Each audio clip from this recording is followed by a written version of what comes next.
ನೀವೆಲ್ಲರೂ ಯೇಸು ಸ್ವಾಮಿ ನಂಬಿದ್ದೀರಾ? ಎಲ್ಲರೂ ಹೇಳಿ, ನೀವೆಲ್ಲ ಯೇಸು ಸ್ವಾಮಿ ನಂಬಿದ್ದೀರಾ? ನಂಬಿದ್ದೀರಿ. ಇವತ್ತು ಹೊಸದಾಗಿ ಬಂದಿರೋರು ಯೇಸು ಸ್ವಾಮಿ ನಂಬಿದ್ದಾರಾ? ನಂಬಿದ್ದಾರೆ. ಅದಕ್ಕೆ ಇಲ್ಲಿ ಬಂದಿರೋದು ಅವರು. ಯೇಸು ಸ್ವಾಮಿ ದೇವರು ಒಳ್ಳೆ ದೇವರು, ಒಳ್ಳೇದಾಗತ್ತಂತೆ, ಬಿಡುಗಡೆ ಕೊಡ್ತಾರಂತೆ, ಸಮಾಧಾನ ಇರ್ಬೋದಂತೆ ಅಂದ್ಕೊಂಡು ಬಂದು ಅವ್ರು ನಂಬಿದ್ದಾರೆ. ಅವರ ನಂಬಿಕೆಗೂ ನಿಮ್ಮ ನಂಬಿಕೆಗೂ ಏನು ವ್ಯತ್ಯಾಸಗಳನ್ನು ನಾವು ಕಾಣ್ತಿದ್ದೀವಿ? ನಂಬಿಕೆ ಉಳ್ಳವರೇ ಗಮನ ಇಟ್ಟು ಕೇಳಿಸ್ಕೊಟ್ಟು. ಇವತ್ತು ಒಂದು ಹಾಡಾಡಿದ್ವಿ, ನಿನ್ನ ಮಹಿಮೆ ನನ್ನ ಮೇಲೆ ಇಳಿಯುವಂತೆ ಮಾಡು ಸ್ವಾಮಿ. ಒಂದು ತಾಯಿಯ ಸ್ಪರ್ಶವನ್ನು ಒಂದು ಮಗು ಗ್ರಹಿಸುವಂತೆ ಇವತ್ತು ನಮ್ಮನ್ನು ಮುಟ್ಟು ಸ್ವಾಮಿ ಎಂಬುದಾಗಿ ಕೂಡ ನಾವು ದೇವರನ್ನ ಆರಾಧನೆ ಮಾಡುವಂತೆ ಹೇಳ್ಬೇಕು. ಆ ಮಹಿಮೆಯನ್ನು ಹೇಳಿದ ಮಾತ್ರ ಏನೆಲ್ಲ ಕಾರ್ಯಗಳಾಗುತ್ತೆ. ಸತ್ಯವೇದದಲ್ಲಿ ಬೈಬಲಲ್ಲಿ ಯೇಸು ಸ್ವಾಮಿ ಒಬ್ಬ ಆಕೆಗೆ ಹೇಳ್ತಾರೆ, ನೀನು ನಂಬಿದರೆ ದೇವರ ಮಹಿಮೆಯನ್ನು ಯಾವ ಆಕೆಗೆ ಹೇಳಿದ್ದದು? ಯಾರಿಗೆ ಹೇಳಿದ್ದು ಅದನ್ನ? ಅಷ್ಟೇ. ಲಾಜರ್ ಸತ್ತೋಗಿದ್ದ, 4 ದಿನ ಬಿಟ್ಟು ಬಂದ, ಅದೆಲ್ಲ ಬೇಕಾಗಿಲ್ಲ. ಅಷ್ಟೇ ಏನು ಬೇಕು? ಯಾರಿಗೆ ಹೇಳಿದ್ದು? ಮಾರ್ತಳಿಗೆ ಹೇಳಿದ್ರು. ನೀನು ನಂಬಿದರೆ ದೇವರ ಮಹಿಮೆಯನ್ನು ಕಾಣ್ತೀಯ. ಈಗ ತುಂಬ ಜನ ಹೇಳಿದ್ರಲ್ಲ, ಹೊಸ್ದಾಗಿ ಬಂದಿರೋರು ಈಗ ನಂಬ್ತಾವ್ರೆ, ನಾ ಇಷ್ಟು ವರ್ಷ ನಂಬಿದ್ದೀನಿ ಅಂತ. ನೀ ನಂಬಿದೀಯಾ? ಹೇಳ್ರಿ ಈಗ ಮತ್ತೆ, ನೀವು ನಂಬಿದ್ದೀರಾ? ಮಹಿಮೆಯನ್ನು ಕಂಡಿದ್ದೀರಾ? ಬಟ್ ಮಾರ್ತಳಿಗೆ ಹೇಳಿದ್ದೀನಿ, ನೀನು ನಂಬಿದ್ರೆ ದೇವರ ಮಹಿಮೆಯನ್ನು ಕಾಣ್ತೀಯ ಅಂತ. ಇವತ್ತು ಅನೇಕರು ದೇವರ ಮಹಿಮೆಗಾಗಿ ಆತುರಿತಾ ಇಲ್ಲ. ದೇವರ ನಿನ್ನ ಮಹಿಮೆಯನ್ನು ನಾನು ಕಾಣಬೇಕು. ಸತ್ಯವೇದದಲ್ಲಿ ಅನೇಕ ಭಕ್ತರ ಮಹಿಮೆಯನ್ನು ಕಂಡುದನ್ನು ನೋಡೋದು. ಇವತ್ತು ಮಾರ್ತಳಿಗೆ ಹೇಳಿದ್ರು, ಮಹಿಮೆಯನ್ನು ಕಂಡ ಕೇಳಿದಂಥ ಮಾರ್ತಳು ನೆಕ್ಸ್ಟ್ ಏನನ್ನು ಕಂಡ್ಲು? ಸೃಷ್ಟಿಗೆ ಅಪರಿಮಿತವಾದಂತಹ ಒಂದು ಕಾರ್ಯವನ್ನು ಆಕೆ ಕಂಡ್ಲು. ಲಾಜರನು ಸತ್ತು ಹೋಗಿ 4 ದಿನ ಆಗಿತ್ತು. ನನ್ನ ಜೊತೆ ಇರ್ರಿ, ಹೊಸದಾಗಿ ಬಂದವರು ಗಮನಿಸ್ರಿ. ಸತ್ತು ಹೋಗಿ ಒಬ್ಬ ಸಹೋದರನು ಲಾಜರನು 4 ದಿನವಾಗಿತ್ತು. ಆ 4 ದಿನ ನಂತರ ಅವನ್ನ ಯೇಸು ಸ್ವಾಮಿ ಸಮಾಧಿಯಿಂದ ಎದ್ದು ಬರುವಂತೆ ಮಾಡಿದ್ರು. ಇದು ಮನುಷ್ಯರು ಯೋಚನೆ ಮಾಡುವಾಗ ಅಸಾಧ್ಯವಾದ ಕಾರ್ಯ. ಆದರೆ ಇಲ್ಲಿ ಸುಲಭವಾಗಿ ಆಕೆ ಕಣ್ಣಾರೆ ಕಾಣ್ತಾಳೆ. ಯೇಸು ಸ್ವಾಮಿ ಸ್ವಲ್ಪ ಹೊತ್ತಲ್ಲಿ ಹೇಳಿದ್ರು, ನೀನು ನಂಬಿದ್ರೆ ದೇವರ ಮಹಿಮೆ ಕಾಣ್ತೀಯ ಅಂತ. ನಾನು ನಂಬಿದ್ರೆ ಇಂಥ ಸೃಷ್ಟಿಗೆ ಅಪರಿಮಿತವಾದಂತಹ ಯೋಚನೆಗೂ ನಿಲುಕದಂಥ ಕಾರ್ಯಗಳನ್ನು ನನ್ನ ಜೀವನದಲ್ಲಿ ನಾನು ಅನುಭವಿಸಬೇಕು. ದೇವರು ಅದಕ್ಕೆ ಬೇಕಾದ ನಾನು ಕೃಪೆ ಕೊಡಿಸೋ. ಇವತ್ತು ನಾನು ಸಭೆಗೆ ಬಂದಿದ್ದೇನೆ. ಇವತ್ತು ಆ ಮಹಿಮೆ ಬಗ್ಗೆ ಹೇಳ್ತಿದ್ದಾರೆ. ಆ ಮಹಿಮೆ ನಾನು ಕಾಣಬೇಕು. ನಮ್ಮ ಮೊದಲು ಸೌದ ಹೇಮಚಂದ್ರ ಮೂರ್ತಿ ಅವ್ರು ಬಂದಿದ್ದಾರೆ. ಇವತ್ತು ಕುಟುಂಬವಾಗಿ ಬರ್ತೀರಿ ಅಂದ್ಕೊಂಡೆ ನಾನು. ಬಂದಿದ್ದಾರಾ? ಎಲ್ಲಿದ್ದಾರೆ ಮಿಸಸ್? ಗುಡ್. ಮಕ್ಕಳು ಕಾಣ್ತಿಲ್ಲ, ಮಕ್ಕಳು ಬ್ಯುಸಿ. ಗಮನಿಸ್ರಿ, ನೀವು ಎದುರು ನೋಡ್ರಿ, 80% ಲಿವರ್ ಡ್ಯಾಮೇಜ್ ಆಗಿದೆ. ದೇವರಿಂದ ಅದ್ಭುತನ ಎದುರು ನೋಡೋಣ. ದೇವರಿಂದ ಆಗದೇ ಇರೋದು ಒಂದೂ ಇಲ್ಲ. ನಾನು ಪ್ರಾರ್ಥಿಸಿ ಬಂದಿದ್ದೀನಿ ಅವತ್ತಿಂದ. ನಾನು ಪ್ರಾರ್ಥನೆ ಮಾಡಿ ಬಂದ ಮೇಲೆ ನಿಮ್ಮ ಕುಟುಂಬದಲ್ಲಿ ಏನಾದ್ರು ವ್ಯತ್ಯಾಸ ಕಂಡಿದ್ದೀರಾ? ಹೇಮಚಂದ್ರ ಮೂರ್ತಿಯವರು, ನಿಮ್ಮ ಕುಟುಂಬದಲ್ಲಿ ಸಮಾಧಾನವಾಗಿ ದೇವರದ ನಿರೀಕ್ಷೆ ಬಂದಿದೆಯಾ? ದೇವರ ಮೇಲೆ ನಂಬಿಕೆ ಬಂದಿದೆಯಾ? ಅಟ್ಲೀಸ್ಟ್ ನಾನು ದೇವರು ನಂಬ್ತೀನಿ, ಇನ್ನು ಮೇಲೆ ನನ್ನ ಜೀವನದಲ್ಲಿ ಅದ್ಭುತ ಆಗುತ್ತೆ, ನಂಬ್ತೀರಾ ಅದನ್ನು? ಆ ನಂಬಿಕೆಯಲ್ಲಿ ಹಲ್ಲೆಲೂಯಾ. ಗಮನಿಸ್ರಿ, ಈ ರೀತಿ ದೇವರಿಂದ ಮಹಿಮೆಯನ್ನು ಎದುರು ನೋಡ್ತಕ್ಕಂಥ ನಾವು, ದೇವರೇ ನನಗೋಸ್ಕರ ಏನನ್ನ ಇಟ್ಟಿದ್ದೀಯ ಈ ಸಭೆಯಲ್ಲಿ? ಇವತ್ತು ಅನೇಕರು ಬರ್ತಾರೆ ಒಂದು ಒಳ್ಳೇದಾಗಲಿ ಅಂತ, ಒಳ್ಳೆಯದನ್ನು ಹೊಂದ್ಕೊಂಡು ಹೋಗ್ತಾ ಇರ್ತಾರೆ. ಇನ್ನೂ ಎಷ್ಟೋ ಜನ ಬಿಡು, ಎಷ್ಟು ಸರಿ ಬಂದರೂ ಅಷ್ಟೇ ಅಂತೇಳಿ ಮತ್ತೆ ವಾಪಸ್ ಹೋಗ್ತಿರ್ತಾರೆ. ದೇವರ ಮೇಲೆ ನಂಬಿಕೆಗಳಾಗಿರೋದಿಲ್ಲ. ನಂಬಿಕೆ ಅಂದರೆ ಅದು ಎಂದಿಗೂ ಕದಲದೇ ಇರುವಂಥ ನಂಬಿಕೆ ಆಗಿರ್ತದೆ. ಇವತ್ತು ಅನೇಕ ಕಾರಣಗಳನ್ನು ನೋಡೋಣ. ದಾವೀದನು ಒಂದು ಮಾತನ್ನು ಬರಿತಾನೆ ಅಂತ. ಕೀರ್ತನೆಗಳು 63ನೇ ಅಧ್ಯಾಯ, ಕೀರ್ತನೆಗಳು 63ನೇ ಅಧ್ಯಾಯ ಅದರ 2ನೇ ವಚನ. ನಿನ್ನ ಮಂದಿರದಲ್ಲಿ ನಾನು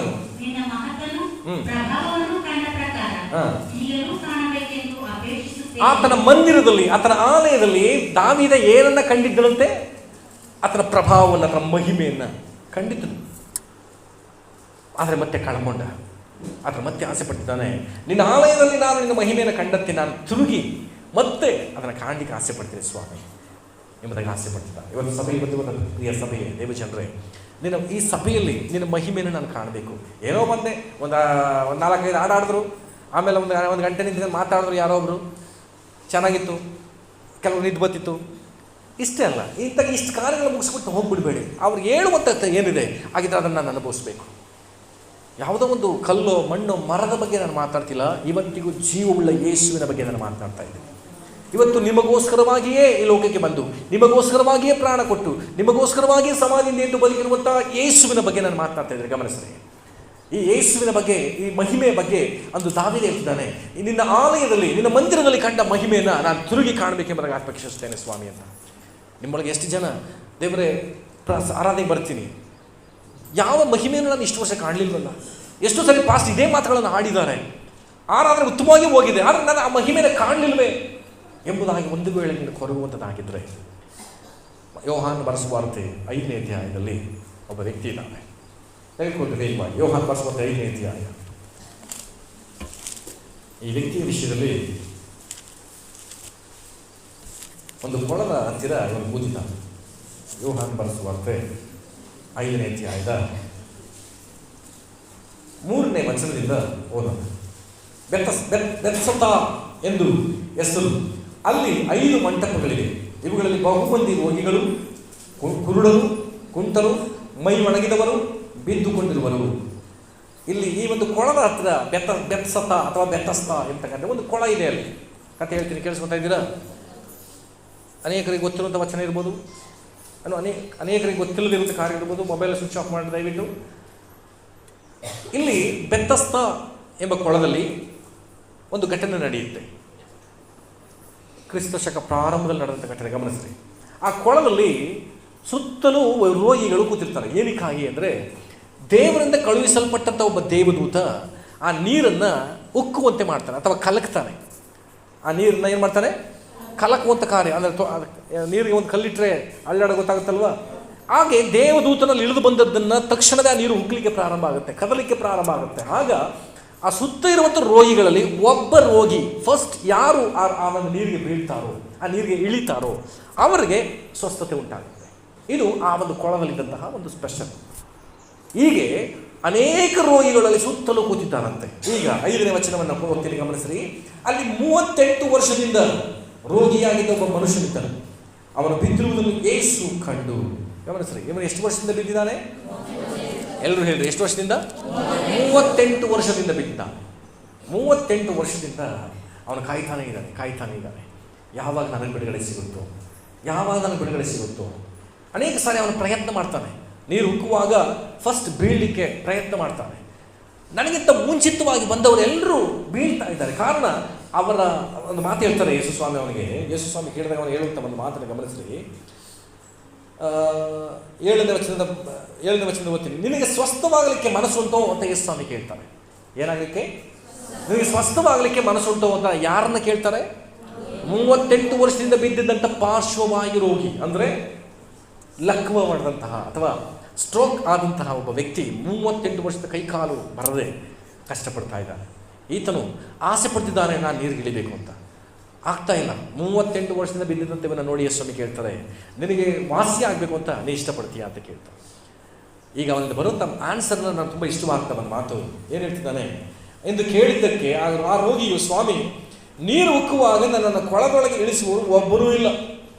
ನಾನು ಬರುವುದರೊಳಗೆ ನನಗಿಂತ ಮುಂದಾಗಿ ಮತ್ತೊಬ್ಬನು ಇಳಿಯುತ್ತಾನೆ ಅಂತ. ಗಮನಿಸ್ರಿ, 38 ವರ್ಷದ ಇವನು ಟ್ರೈ ಮಾಡ್ತಾನೆ ಇದ್ದಾನೆ, ಪ್ರಯತ್ನ ಮಾಡ್ತಾನೆ ಇದ್ದಾನೆ. ಇವರಿಗೆ ಯಾರೂ ಇಲ್ಲ ಅಂತ ಹೇಳ್ತಿದ್ದಾನೆ. ನನ್ನನ್ನು ಕೊಳದೊಳಗೆ ಇಳಿಸಲಿಕ್ಕೆ ಯಾರೂ ಇಲ್ಲ. ಅಂದ್ರೆ ಅರ್ಥ ಏನು ಗೊತ್ತಾ? ಸುತ್ತಮುತ್ತ ಇರುವಂಥ ಅನೇಕ ರೋಗಿಗಳಿಗೆ ಅವ್ರ ಕುಟುಂಬಸ್ಥರು ಬರ್ತಾರೆ, ಅವರ ಸಂಬಂಧಿಕರು ಬರ್ತಾರೆ, ಅವರ ಹೆತ್ತ ತಂದೆ ತಾಯಿಗಳು ಬಂದಿರ್ತಾರೆ, ಒಡಹುಟ್ಟಿದವರು ಬಂದಿರ್ತಾರೆ. ಹೇಗಾದರೂ ಇವನಿಗೆ ಬಿಡುಗಡೆ ಮಾಡಬೇಕಲ್ಲ ಅಂತೇಳಿ ಅವರನ್ನು ಕೊಳದೊಳಗೆ ಇಳಿಸಲಿಕ್ಕೆ ಅನೇಕರು ರೆಡಿ ಇದ್ದಾರೆ. ಆದರೆ 38 ವರ್ಷದಿಂದ ಬಿದ್ದಿರುವಂಥ ಈ ಪಾರ್ಶ್ವವಾಯು ರೋಗಿಗೆ ಒಬ್ಬರು ಕೂಡ ಸಹಾಯ ಇಲ್ಲ. ಯಾರು ಆತನಿಗೆ ಸಹಾಯಕರಿಲ್ಲ. ನಾನು ಅದ್ಭುತದ ಕುರಿತಾಗಿ ಮಾತಾಡ್ತಾ ಇದ್ದೀನಿ, ನಾನು ನಂಬಿಕೆ ಕುರಿತಾಗಿ ಮಾತಾಡ್ತಾ ಇದ್ದೀನಿ. ಗಮನಿಸಿದೆ, ಈ 38 ವರ್ಷದಿಂದ ಬಿದ್ದಂಥವನು ಅನೇಕರು ಬಂದು ಅವನ ಅದ್ಭುತ ಹೊಂದ್ಕೊಂಡು ಹೋಗ್ತಿದ್ದಾರೆ, ಸುತ್ತಲೂ ಇದ್ದಾರೆ. ಕೆಲವು ಸಲ ಆಸ್ಪತ್ರೆಗೆ ಹೋದಾಗ ನೀವು ಅನೇಕ ಘಟನೆಗಳು ನೋಡಿರ್ಬೋದು. ಯಾವುದಾದ್ರೂ ಜನರಲ್ ವಾರ್ಡಲ್ಲಿ ನಾವೇನಾದ್ರು ಅಡ್ಮಿಟ್ ಆದರೆ ಪಕ್ಕದ ಬೆಡ್ಡವ್ರನ್ನ ವಿಚಾರಿಸ್ತೀವಿ, ಹೆಂಗಿದ್ದಾರೆ, ಯಾವ ಊರು ನೀವು, ಎಷ್ಟು ದಿನ ಅಡ್ಮಿಟ್ ಆಯಿತು ಬಂದು ಕೇಳ್ತೀವಲ್ವ. ಆ ಥರ ಎಲ್ಲ ವಿಚಾರಿಸ್ಕೊಳ್ತೀವಿ. ಆ ಥರ ಕೂಡ ಅಲ್ಲಿ ವಿಚಾರಿಸಿದ ಅಂತ ನೆನೆಸ್ತೀನಿ ನಾನು. ಪಕ್ಕದಲ್ಲಿ ಬಂದು ಬೆಡ್ಡಲ್ಲಿ ಮಲಗಿದಾಗ, ನೆನ್ನೆ ಅಡ್ಮಿಟ್ ಆದರು, ಇವತ್ತು ಡಿಸ್ಚಾರ್ಜ್ ಆದರು ಅಂದರೆ ನಿಮಗೆ ಹೆಂಗಿದ್ದು? ನಿಮ್ಮ ಪಕ್ಕದ ಬೆಡ್ಡವರು ನೆನ್ನೆ ಅಡ್ಮಿಟ್ ಆದರು, ಇವತ್ತು ಡಿಸ್ಚಾರ್ಜ್ ಆದರು, ನೀ ಅದೇ ಬೆಡ್ಡಲ್ಲಿದ್ದೀಯಾ, ನಿಂಗೆ ಏನು ಅನಿಸುತ್ತೆ? ಬೇಜಾರಾಗುತ್ತೆ. ನನಗೆ ಯಾವತ್ತು ವಾಸಿ ಆಯ್ತು, ನನಗೆ ಯಾವತ್ತು ಇದರಲ್ಲಿ ಬಿಡುಗಡೆ ಸಿಕ್ಕಿದ, ಯಾವ ಮನೆಗೆ ಹೋಗ್ತೀವಿ ನಾವು, ಆಸೆ ಪಡ್ತೀವಿ. ಇವನು ಅದೇ ತವಕ, ಎಲ್ಲರೂ ಬರ್ತಿದ್ದಾರೆ, ಗುಣ ಹೊಂದ್ಕೊಂಡು ಹೋಗ್ತಾ ಇದ್ದಾರೆ. ಬಟ್ ನಾನು ಮಾತ್ರ ಇಲ್ಲ, ಇನ್ನು 38 ವರ್ಷದಿಂದ. ನಾನಾಗಲೇ ಹೇಳಿದ್ದಾನೆ, ಸಭೆಗೆ ಬಂದು ನೀನು ಯಾವ ನಂಬಿಕೆಯಲ್ಲಿ ಬಂದಿದ್ದೀಯ, ಯಾವ ತವಕದಲ್ಲಿ ದೇವರು ನಿನ್ನನ್ನು ಬಿಡುಗಡೆ ಮಾಡ್ತಾರೆ ಎಂಬ ನಂಬಿಕೆಯಲ್ಲಿ ಬಂದಿದ್ದೀಯಾ? ಅಂದು ಮನೆಗೆ ಮಾತ್ರ ಹೇಳಿದ್ರು, ನೀನು ನಂಬಿದ್ರೆ ದೇವರ ಮಹಿಮೆನ ಕಾಣ್ತೀಯ ಅಂತ. ಆ ನಂಬಿಕೆಯೊಂದಿಗೆ ನಿನ್ನ ಮಹಿಮೆಯನ್ನು ನಾನು ಕಾಣಲೇಬೇಕು, ಆ ಅದ್ಭುತವನ್ನು ನಾನು ಹೊಂದಿಕೊಳ್ಳಲೇಬೇಕು ಎಂಬ ತವಕದೊಂದಿಗೆ ನೀನು ಕಾದಿದೆಯೋ, ಯೇಸು ಸ್ವಾಮಿ ಒಂದು ನಡೆಯುತ್ತಂತೆ ನೋಡೋಣ ಒಂದು ಪ್ರಶ್ನೆಯೊಂದಿಗೆ ಕರ್ತನ ಮುಂದೆ ನಿಲ್ಲಿದ್ದೀವಿ. 38 ವರ್ಷದಿಂದ ಆತನ ಕಾದಿದ್ದಾನೆ. ಆಗ ಯೇಸು ಸ್ವಾಮಿ ಹೇಳಿದ್ದೇನು? ಯೇಸು ಸ್ವಾಮಿ ಆತನ ಹೇಳಿದ್ದೇನು? ಎದ್ದು ನಿನ್ನ ಹಾಸಿಗೆಯನ್ನು ಹೊತ್ತುಕೊಂಡು ನಾಳೆ get up, take your bed and walk. ಎದ್ದು ನಿನ್ನ ಹಾಸಿಗೆಯನ್ನು ಎತ್ತುಕೊಂಡು ನಡೆ. ಎಷ್ಟೊಂದು ದೊಡ್ಡ ಆಜ್ಞೆಯನ್ನು ಕೊಡ್ತಿದ್ದಾರೆ ನೋಡ್ರಿ. ಇವತ್ತು ಅನೇಕರು ನಂಬಿಕೆ ಇಲ್ಲದೆ ಇರುವುದರಿಂದಲೇ ಅದೇ ಸ್ಥಳದಲ್ಲಿದ್ದೀವಿ. ಅವನಲ್ಲಿ ನಂಬಿಕೆ ಇತ್ತು. ಎಷ್ಟು ವರ್ಷ? 38 ವರ್ಷ. ಆ ನಂಬಿಕೆ ಕೊಳ ಏನು ಮಾಡಬೇಕಾಗಿಲ್ಲ, ಉಕ್ಕಬೇಕಾಗಿಲ್ಲ, ಅಲಗಾಡಬೇಕಾಗಿಲ್ಲ. ಸ್ವಸ್ಥತೆ ಮಾಡಬೇಕು ಅಂತ ದೇವರನ್ನು ಮನಸ್ಸು ಮಾಡಿಬಿಟ್ರೆ, ನನ್ನ ಸಂಗಡ ಇರ್ರಿ, ಯಾರ ಮೂಲಕನೂ ಮಾಡೋದಲ್ಲ, ಅವರೇ ಇಳಿದು ಬಂದು ನಿನಗೋಸ್ಕರ ಕಾರ್ಯ ಮಾಡ್ತಾರೆ. ಆಮೇಲೆ ಅಲ್ಲಿ ಬೆತ್ತಸ್ತಾ ಕೊಳದಲ್ಲಿ ಯಾರೋ ಇಳಿದು ಬಂದು ಅವ್ರಿಗೆ ಅದ್ಭುತ ಆಗಬೇಕಂತ ಕಾಯ್ತಿದ್ರು. ಆದರೆ ಇವನಿಗೋಸ್ಕರ ಯಾರು ಬಂದ್ರು ಗೊತ್ತಾ? ಅದ್ಭುತ ಸ್ವರೂಪನೇ ಇಳಿದು ಬಂದ್ಬಿಟ್ಟು. ಆಮೇಲೆ ಇವತ್ತು ನನ್ನ ನಿಮ್ಮ ನಿರೀಕ್ಷೆ ಆಗಿರಬೇಕು, ಯಾರೋ ಮೂಲಕವಾಗಿ, ಯಾವುದರೋ ಮೂಲಕವಾಗಿ ಅಲ್ಲ ಸ್ವಾಮಿ. ಕಳೆದ ಶಶಿಕಲಾ ಸಿಸ್ಟರ್ ಒಂದು ಮಾತು ಹೇಳಿದ್ರು, ಇನ್ನು ಮೇಲೆ ಕ್ಯಾನ್ಸರ್ ಒಂದು ವೇಳೆ ಇದೆ ಅಂತ ನನಗೆ ಗೊತ್ತಾದರೆ ನನಗೆ ಟ್ರೀಟ್ಮೆಂಟ್ ಬೇಡ, ಅವರು ಇಳಿದು ಬಂದು ನನಗೆ ಗುಣಪಡಿಸಿದ್ರೆ ಪಡಿಸಿ, ಡಾಕ್ಟರ್ ಮೂಲಕ ಬರೋದು ಬೇಡ. ಹಲ್ಲೆಲೂಯಾ. ಎಲ್ಲರ ನಂಬಿಕೆಯನ್ನು ಒಂದೇ ರೀತಿ ನಾನು ಹೇಳ್ತಾ ಇಲ್ಲ, ಆದರೆ ನಿಮ್ಮ ನಂಬಿಕೆ ಯಾವ ರೀತಿ ಇದೆ? ಕರ್ತನಲ್ಲಿ ನಂಬಿಕೆಯನ್ನು ದೃಢಪಡಿಸ್ಕೊಳ್ಳಿಕ್ಕೆ ಮನಸ್ಸು ಮಾಡಿರಿ. 38 ವರ್ಷದಿಂದ ಕಾದಂಥ ರೋಗಿಯ ಹಾಗೆ ಇವತ್ತು ನೀನು ಕಾದಿದ್ದೀಯಾ? ಜಕ್ಕಾಯನ ಕುರಿತು ನಿಮ್ಗೆ ಗೊತ್ತಲ್ವಾ?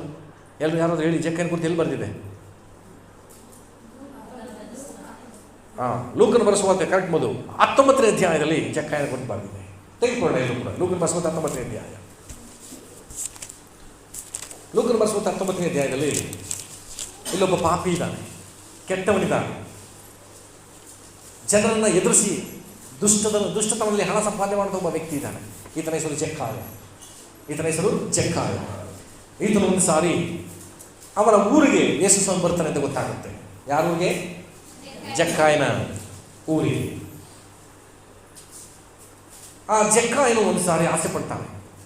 ಯೇಸು ಸ್ವಾಮಿ ಬಗ್ಗೆ ತುಂಬ ಜನ ಹೇಳ್ತಾರೆ, ಒಳ್ಳೇದು ಮಾಡ್ತಾರೆ, ಅದ್ಭುತ ಮಾಡ್ತಾರೆ ಅಂತೇಳಿ. ಆ ಯೇಸು ಸ್ವಾಮಿ ನಮ್ಮೂರಿಗೆ ಬರ್ತಿದ್ದಾರಲ್ಲ, ಅವ್ರನ್ನ ನಾನು ನೋಡಬೇಕು ಅಂತ ಆಸೆ ಪಡ್ತಾನೆ. ಇವತ್ತು ಹೊಸದಾಗಿ ಬಂದಿರುವಂಥ ಪ್ರಿಯ ಸಭೆ, ದೇವಜನರೇ, ನೀವೊಂದು ಆಸೆ ಪಡ್ರಿ, ಯೇಸು ಸ್ವಾಮಿನ ನಾನು ನೋಡಬೇಕು, ಯೇಸು ಸ್ವಾಮಿ ನನ್ನ ಜೀವನದಲ್ಲಿ ಅದ್ಭುತ ಮಾಡೋದನ್ನು ನೀನು ನೋಡಬೇಕು, ನೀನು ಜೀವವುಳ್ಳ ದೇವರು ಅಂತ ನಾನು ಅನುಭವಿಸ್ಬೇಕು ಎಂಬ ಆಸೆಯೊಂದಿಗೆ ನೀವು ಕಾದಿರ್ರಿ. ಎಷ್ಟೋ ಸಾರಿ ಜಕ್ಕಾಯನಿಗೆ ನ್ಯೂಸ್ ಬರ್ತಾಯಿತ್ತು, ಏನಂತ, ಪಕ್ಕದೂರಿನಲ್ಲಿ ಯೇಸು ಸ್ವಾಮಿ ಬಂದಿದ್ದಾರಂತೆ ಅಂತ ಹೇಳಿದಾಗ ಇವನಿಗೆ ಹೋಗೋಕ್ಕಾಗಿಲ್ಲ. Tension, busy. ನಮಗೊಂದು ಸರಿ ಬರ್ತದೆ, ಬೆಂಗಳೂರಲ್ಲಿ ಒಂದು ಮೀಟಿಂಗ್ ನಡೀತಿದ್ದಂತೆ, ಯಾರೋ ದೊಡ್ಡ ಸೇವಕರು ಬಂದಿರುತ್ತೆ, ಏನು ಮಾಡ್ತೀವಿ ನಾವು? ಹೋಗ್ತೀವಿ ಅನ್ಕೋತೀವಿ, ಹೋಗಲ್ಲ. ಅದೇ ನಮ್ಮ ನಗರಕ್ಕೆ ಬಂದುಬಿಟ್ರೆ, ಅಂಥ ಒಬ್ಬ ವ್ಯಕ್ತಿ ನಮ್ಮ ಒಂದು ಚಾಮರಾಜನಗರ ಬಂದಿದ್ದಾರೆ ಗೊತ್ತಾದರೆ ವೇಗವಾಗಿ ಹೋಗಿ ಅವ್ರನ್ನ ನೋಡಲಿಕ್ಕೆ ಮನಸ್ಸು ಮಾಡಿ. ಜಕ್ಕಾಯಂತ ಒಂದು ಆಪರ್ಚುನಿಟಿ ಬಂತು. ಎಷ್ಟೋ ದಿನಗಳಲ್ಲಿ ಪ್ರಾರ್ಥನೆ ಮಾಡಿದ ಮರ್ತುಬಿಟ್ಟಿದ್ದ ಅವನು. ಆದರೆ ಅವ್ರು ಊರಿಗೆ ಬರ್ತಿದ್ದಾರೆ ಯೇಸು ಸ್ವಾಮಿ ಅಂದ ತಕ್ಷಣ ಅವರನ್ನು ನಾನು ನೋಡಬೇಕು ಅಂತ ಮನಸ್ಸು ಮಾಡಿ ಹೋಗ್ತಾನೆ. ಗಮನಿಸ್ರಿ, ಈ ಜಕ್ಕಾಯನು ಯೇಸು ಸ್ವಾಮಿಯನ್ನು ನೋಡ್ಲಿಕ್ಕೆ ಹೋಗ್ತಿದ್ದಾನೆ. 19ನೇ ಅಧ್ಯಾಯಕ್ಕೆ ಬಂದ್ರಿ, ಅದರ 3ನೇ ವಚನ. ಅವನು ಯೇಸು ಎಂತವನೆಂದು ನೋಡಲು ಅಪೇಕ್ಷಿಸಿದನು, ತಾನು ಗಿಡ್ಡನಾಗಿದ್ದರಿಂದ ಜನರ ಗುಂಪಿನ ನಿಮಿತ್ತ ನೋಡಲಾರದೆ ಹೋದನು. ಇವನು ಜಕ್ಕಾಯ, ಇವನ ಹೆಸರು. ಇವನೊಬ್ಬ ಗೌರ್ಮೆಂಟ್ ಕೆಲಸಗಾರ, ಅಂದರೆ ಟ್ಯಾಕ್ಸ್ ಕಲೆಕ್ಟರ್ ಆಗಿದ್ದ. ಆದರೆ ಇವನೊಂದು ಕೊರತೆ ಇತ್ತು, ಅವನ ಕುಳ್ಳನಾಗಿದ್ದ. ಕುಳ್ಳು ವ್ಯಕ್ತಿಗಳನ್ನ ನೋಡಿದಿರಲ್ವ? ಇಂತಹ ಕುಳ್ಳನಾದಂಥ ವ್ಯಕ್ತಿಯಾಗಿ ಗುಂಪಿನ ಮಧ್ಯದಲ್ಲಿ ಯೇಸು ಸ್ವಾಮಿನ ನೋಡಬೇಕು ಅಂತ ಆಸೆ ಪಡ್ತಾನೆ. ಆದರೆ ಅವನ ಕುಳ್ಳನಾದ್ದರಿಂದ ಯೇಸು ಸ್ವಾಮಿನ ನೋಡಲಿಕ್ಕಾಗಲಿಲ್ಲ ಅವನ ಕೈಯಲ್ಲಿ. ಈಗ ನೀವೇನು ಮಾಡ್ತೀರಿ? ಯೇಸು ಸ್ವಾಮಿ ನೋಡೋಕೆ ಬಂದ್ರಿ, ನೋಡೋಕ್ಕಾಗಲಿಲ್ಲ, ಏನು ಮಾಡ್ತೀರಿ? ಮನೆಗೆ ಹೋಗ್ತೀವಿ, ಹೌದು ತಾನೆ? ನೋಡೋಕೆ ಬಂದು ಸಿಗಲಿಲ್ಲ ಅಂದ್ರೆ ಏನು ಮಾಡ್ತೀವಿ? ಮನೆಗೆ ಹೋಗ್ತೀವಿ. ಆದರೆ ಇವನೇನು ಮಾಡ್ದೆ ಗೊತ್ತಾ? ಆ ಗುಂಪಿನ ನಿಮಿತ್ತ ನನಗೆ ಕಾಣಲ್ಲ, ಅದಕ್ಕೋಸ್ಕರ ಏನು ಮಾಡ್ತೀನಿ, ಅವರು ಯಾವ ದಾರಿಲಿ ಬರ್ತಿದ್ದಾರೆ ಅಂತ ನೋಡಿಕೊಂಡು ಮುಂದುಗಡೆ ಓಡೋಗಿ ಒಂದು ಮರವನ್ನು ಹತ್ಕೊಳ್ತಾನೆ. ಏನಂತಾನೆ? ಮರವನ್ನು ಹತ್ಕೊಳ್ತಾನೆ. ಮರವನ್ನು ಹತ್ಕೊಂಡು ಯೇಸು ಸ್ವಾಮಿ ಇದೇ ದಾರಿ ತಾನೇ ಬರ್ತಾರೆ, ಜಸ್ಟ್ ಅವರನ್ನು ನೋಡಿಬಿಟ್ರೆ ನನಗೆ ಸಾಕು ಅಂತೇಳಿ ಆಸೆ ಪಡ್ತಾನೆ. ಈಗ ಯೇಸು ಸ್ವಾಮಿ ಆ ದಾರಿಯಲ್ಲಿ ಬಂದು ಆತನನ್ನು ಕಂಡು ಓದಿ 4ನೇ ವರ್ಷದಿಂದ ಓದ್ಬಿಡೋಣ. ಆದ ಕಾರಣ ಆತನನ್ನು ನೋಡುವುದಕ್ಕಾಗಿ ಮುಂದೆ ಓಡಿ ಹೋಗಿ ಆತನು ಬರುತ್ತಿರುವ ಮಾರ್ಗದಲ್ಲಿದ್ದ ಆಲದ ಮರವನ್ನು ಹತ್ತಿದನು. ಯೇಸು ಅಲ್ಲಿಗೆ ಬಂದು ಮೇಲಕ್ಕೆ ನೋಡಿ, ಜಕ್ಕಾಯನೇ, ತಟ್ಟನೆ ಇಳಿದು ಬಾ, ನಾನು ಈಗ ಅವನು ತಟ್ಟನೆ ಇಳಿದು ಬಂದು ಆತನನ್ನು ಸಂತೋಷದಿಂದ ಸೇರಿಸಿಕೊಂಡನು. ಗಮನಿಸ್ರಿ, ಜಕ್ಕಾಯನ ಆಸೆ ಪಡ್ತಾನೆ ಯೇಸು ಸ್ವಾಮಿ ನಾನು ನೋಡಬೇಕು ಅಂತ. ಆದರೆ ಯೇಸು ಸ್ವಾಮಿಗೆ ಅದು ಗೊತ್ತಾಗಿ ಮರದ ಬಳಿ ಬಂದು ಯೇಸು ಸ್ವಾಮಿ ಹೇಳ್ತಿದ್ದಾರೆ, ಹೆಸರು ಹಿಡಿದು ಜಕ್ಕಾಯನಿಗೆ ಹೇಳ್ತಿದ್ದಾರೆ, ಜಕ್ಕಾಯನೇ ತಟ್ಟನೆ ಇಳಿದು ಬಾನು. ಹಲ್ಲೆಲೂಯಾ. ಇವತ್ತು ಎಷ್ಟು ಜನ ನನ್ನನ್ನು ಯಾರು ಗುರುತಿಸ್ತಿಲ್ಲ, ಯಾವುದೋ ವಿಧದಲ್ಲಿ ನಾನು ಬದುಕ್ತಿದ್ದೀನಿ ಎಂಬುದಾಗಿ ನಾನು ಜೀವಿಸ್ತಾ ಇರ್ಬೋದು. ಯಾವ ನಿರೀಕ್ಷೆಯೂ ಇಲ್ಲ, ಯಾರು ನನ್ನನ್ನು ಪರಿಗಣಿಸ್ತಾ ಇಲ್ಲ ಮೇಲಾಗಿ. ನಾನು ಇವ್ರ ಥರ ಬದುಕ್ತೀನ, ನನ್ನ ಮನೆಯ ಅಕ್ಕಪಕ್ಕದವ್ರು ನೋಡಿದ್ರೆ ಹೇಗೋ ಇದ್ದಾರೆ, ಅವ್ರಿಗೆ ನಾನು ಬದುಕ್ತೀನ ಎಂಬ ಅನೇಕ ಪ್ರಶ್ನೆಗಳು ನಿನ್ನೊಳಗೆ ಇದ್ದರೆ ಯೇಸು ಸ್ವಾಮಿಯನ್ನು ನೋಡಲಿಕ್ಕೆ ಅಪೇಕ್ಷೆ ಪಟ್ಟರೆ ಸಾಕು. ಮೀನ್ಸ್ ಆತನ ಮಹಿಮೆ. ದೇವರು ನಿನ್ನ ಮಹಿಮೆ ನಾನು ಕಾಣಬೇಕು ಅಂತ ಆಸೆ ಪಟ್ಟರೆ ನೀನು ಬಯಸೋದಕ್ಕಿಂತಲೂ ನೀನು ಇತರರಿಗಿಂತಲೂ ನೀನು ಉನ್ನತವಾಗಿರುವ ಹಾಗೆ ದೇವರು ನಿನ್ನ ಹೆಸರನ್ನು ಕರೆದಿದ್ದಾರೆ. ಅದಕ್ಕೆ ಮೊದಲನೇ ಗುರುತೆ ಇವತ್ತು ನೀವು ಸಭೆಗೆ ಬಂದಿರೋದು. ಇವತ್ತು ಆ ಥರ ಆಲಯಕ್ಕೆ ಬಂದಿದ್ದೀರಿ ಅಂದರೆ ನೀವು ಯಾವುದೋ ವಿಷಯಕ್ಕೆ ಬಂದಿಲ್ಲ, ಯಾರೋ ಹೇಳಿದ್ರಿಂದ ಬಂದಿಲ್ಲ, ದೇವರು ನಿಮ್ಮನ್ನು ಪ್ರೀತಿಸಿದ್ರಿಂದ ನೀವು ಆತನ ಬಳಿಯಲ್ಲಿದ್ದೀರಿ. ಆಮೇಲೆ ಯೇಸು ನಿಮ್ಮನ್ನು ಪ್ರೀತಿಸಿರೋದ್ರಿಂದ ಇವತ್ತು ಆತನ ಬಳಿಯಲ್ಲಿದ್ದೀರಿ. ಯಾರ ಮೂಲಕವೋ ನಿಮಗೆ ಸುದ್ದಿ ಬಂದಿದೆ ಅಷ್ಟೇ. ಆದರೆ ಯೇಸು ನಿನ್ನನ್ನು ಪ್ರೀತಿಸಿರುವುದರಿಂದಲೇ, ನಿನಗೋಸ್ಕರ ಪ್ರಾಣ ಕೊಟ್ಟಿರುವುದರಿಂದಲೇ ಇವತ್ತು ಆತನ ಆಲಯದಲ್ಲಿ ಇದ್ದೀವಿ. ಒಂದು ಜಕ್ಕಾಯನ್ನ ಕರೆದು, ಒಬ್ಬ ಪಾಪಿ, ಒಬ್ಬ ಕೆಟ್ಟವನು, ಇಡೀ ಊರವನ ಬಗ್ಗೆ ಹೇಳ್ತದೆ ಇವನು ಪಾಪಿ ಅಂತೇಳಿ, ಇವನು ಸಹವಾಸ ಯಾರು ಮಾಡಬೇಡಿ ಅಂತ ಬೈತಾ ಇದ್ರು. ಆದರೆ ಯೇಸು ಅಂಥವನನ್ನು ಹುಡುಕಿ ಹೋಗಿ ಅಂಥವನ ಮನೆಗೆ ರಕ್ಷಣೆಯನ್ನು ಕೊಟ್ಟರು. ಗಮನಿಸ್ರಿ, ನೀವು ಅಂಥ ಒಂದು ಕೊರಗುವಿಕೆಯಲ್ಲಿ ಯಾರು ನನ್ನನ್ನು ತಿರಸ್ಕರಿಸಿದ್ದಾರೆ, ಯಾರು ನಾನು ಪ್ರೀತಿಸ್ತಿಲ್ಲ ಅನ್ನುವ ಸ್ಥಿತಿಯಲ್ಲಿ ಒಂದು ವೇಳೆ ನೀನು ಜೀವಿತ ಆಗೋಗ್ತಿದ್ರೆ ಯೇಸು ನಿನಗಾಗಿದ್ದಾನೆ. ಆಮೇಲೆ ಆತನನ್ನು ಪ್ರೀತಿಸುವಂಥ ದೇವರಾಗಿ, ನಿನ್ನ ಮೇಲೆತ್ತುವಂಥ ದೇವರಾಗಿ ಅವರಿದ್ದಾರೆ ನಿನಗೋಸ್ಕರ. ಹಲ್ಲೆಲೂಯಾ. ಆದ್ದರಿಂದ ದೇವರ ಸಮ್ಮುಖದಲ್ಲಿ ನಾವು ಕೆಲವು ವೇಳೆ ಬರುವಾಗ ಗಮನಿಸಿ, ನಮ್ಮ ಜೊತೆ ಇದ್ರಲ್ವಾ, ದೇವರ ಬಳಿಗೆ ಬರುವಂಥ ದೇವರ ಜನರ ಅನೇಕರೊಳಗೆ ಅನೇಕ ಪ್ರಶ್ನೆಗಳು ಉದ್ಭವ ಆಗುವುದು ಸಹಜ. ನಮ್ಮೊಳಗೆ ಪ್ರಶ್ನೆಗಳು ಬರುತ್ತೆ. ಇವತ್ತು ನಮ್ಮೊಳಗೆ ಪ್ರಸಂಗ ಮಾಡ್ತಿರ್ಬೋದು, ನೀವು ಕೇಳಿಸ್ಕೊತಿರ್ಬೋದು, ನಿಮ್ಮೊಳಗೆ ಅನೇಕ ಪ್ರಶ್ನೆಗಳು ಉದ್ಭವ ಆಗುತ್ತೆ, ಅನೇಕ ಪ್ರಶ್ನೆಗಳು ಉದ್ಭವ ಆಗುತ್ತೆ. ಏನು ಒಂದು ಸಾರಿ ಮರಿಗಳು ಕೂಡ ಒಂದು ಪ್ರಶ್ನೆ ಬಂತು. ಲೂಕನ ಬರೆಸುವಂಥ 1:34 ವಚನದಲ್ಲಿ ಮರಿಯಳಿಗೆ ಒಂದು ಪ್ರಶ್ನೆ ಬರ್ತದೆ. ಇಡೀ ಸತ್ಯವೇದ ಆಕೆ ಬಗ್ಗೆ ಒಂದು ಮಾತು ಹೇಳ್ತದೆ, ಪರಿಶುದ್ಧ ಕನ್ಯೆ ಅಂತ. ಹೌದಾ? ಎಲ್ಲರ ಜೊತೆ ಇರಿ. ಮರಿಯಳ ಬಗ್ಗೆ ಏನು ಹೇಳ್ತದೆ? ಪರಿಶುದ್ಧ ಕನ್ಯೆ. ಇಡೀ ಎಲ್ಲ ಗ್ರಂಥವು ಮರಿಯಳ ಬಗ್ಗೆ ಹೇಳ್ತದೆ, ಆಕೆ ಪರಿಶುದ್ಧಳು ಅಂತ. ಆಕೆಯ ಒಳಗಡೆ ಒಂದು ಪ್ರಶ್ನೆ ಬಂತು. 34ನೇ ವಚನ, ಲೂಕ 1 ಅದರ 34ನೇ ವಚನ. ಇದು ಹೇಗಾದೀತು? ಸಾಕು, ಅವಳ ಪ್ರಶ್ನೆ ಬಂತು, ಇದು ಹೇಗೆ ಸಾಧ್ಯ? ನಿಮಗೂ ಕೆಲವು ಸರಿ ಅನಿಸ್ಬೋದು, ದೇವರು ಅದ್ಭುತ ಮಾಡ್ತಾರೆ, ದೇವರು ವಾಸಿ ಮಾಡ್ತಾರೆ, ಯಾವುದೇ ಒಂದು ಮಾತ್ರೆ ಬೇಕಾಗಿಲ್ಲ, ನಿನ್ನಲ್ಲಿ ನಂಬಿಕೆ ಇದ್ರೆ ಸಾಕು ಅಂತ ನಿಮ್ಮೊಳಗೆ ಹೇಳ್ತಿದ್ದಾರೆ. ಆದರೆ ನಿಮ್ಮೊಳಗೆ ಅನಿಸ್ಬೋದು, ಇದು ಹೇಗೆ ಸಾಧ್ಯ? ಮರಿಯೊಳಗೆ ಅನ್ನಿಸ್ತು, ಇದು ಹೇಗೆ ಸಾಧ್ಯ, ಇದು ಹೇಗಾಯಿತು?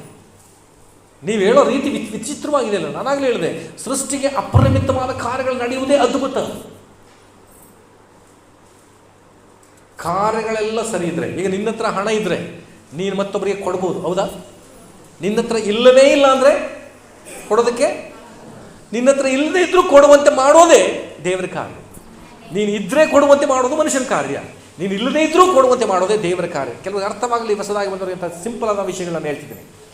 ಅಂಥ ಅದ್ಭುತವನ್ನು ಕರ್ತನಿಂದ ಎದುರು ನೋಡಿ ಮರಿಯಳು ಕೇಳಿದ್ರು, ಇದು ಹೇಗಾದೀತು, ಇದು ಹೆಂಗೆ ಸಾಧ್ಯ ಅಂತ ಹೇಳಿ. ಆದರೆ ಅದಕ್ಕೆ ದೇವದೂತನ ಮಾತೇನು ಗೊತ್ತಾ? ಇದು ನಿನ್ನ ಗಂಡನಿಂದ ಸಾಧ್ಯ ಇಲ್ಲ, ಇದು ನಿನ್ನ ಕುಟುಂಬದವರಿಂದ ಸಾಧ್ಯ ಇಲ್ಲ, ನೀನು ನಂಬಿರುವುದ ದೇವರಿಂದ ಸಾಧ್ಯ.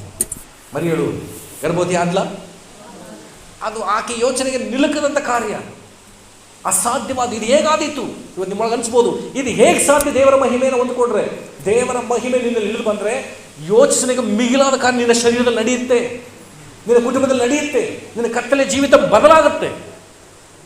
ಅಂದರೆ ಕರ್ತನಲ್ಲಿ ಎದುರು ನೋಡೋಣ ನಾವು. ಹಲ್ಲೆಲೂಯಾ. ಮಾತನ್ನು ಮರಿಯಳನ್ನ ಆರ್ತಿ, ಮರಿಯಳೊಳಗೆ ಅಂತ ಒಂದು ಪ್ರಶ್ನೆ ಉದ್ಭವ ಆಯಿತು. ಯೇಸು ಸ್ವಾಮಿ ಒಂದು ಸಾರಿ 5,000 ಗಂಡಸರೇ ಪುರುಷರೇ ಸುತ್ತಲೂ ಕುಳಿತಿರುವಾಗ ಶಿಷ್ಯರಿಗೆ ಹೇಳ್ತಾರೆ, ಇವರು ಊಟ ನೀರು ಕೊಡಿ ಅಂತ. ಶಿಷ್ಯರು ಹೇಳ್ತಾರೆ, ಏನ್ ನಮಗೆ ಸಾಧ್ಯ, ನಾವು 200 ರೂಪಾಯಿ ಹಣ ಕೊಟ್ಟು ಈಗ ರೊಟ್ಟಿ ತರಬೇಕು ಅಂತ ಹೇಳ್ತಾ ಇದೆಯಾ ಸ್ವಾಮಿ ಅಂತ ಕೇಳ್ತಾರೆ ಫಿಲಿಪ್ಪ. ನಮ್ಗೆ ಆಗಲ್ಲ, ಇದು ಹೇಗೆ ಸಾಧ್ಯ?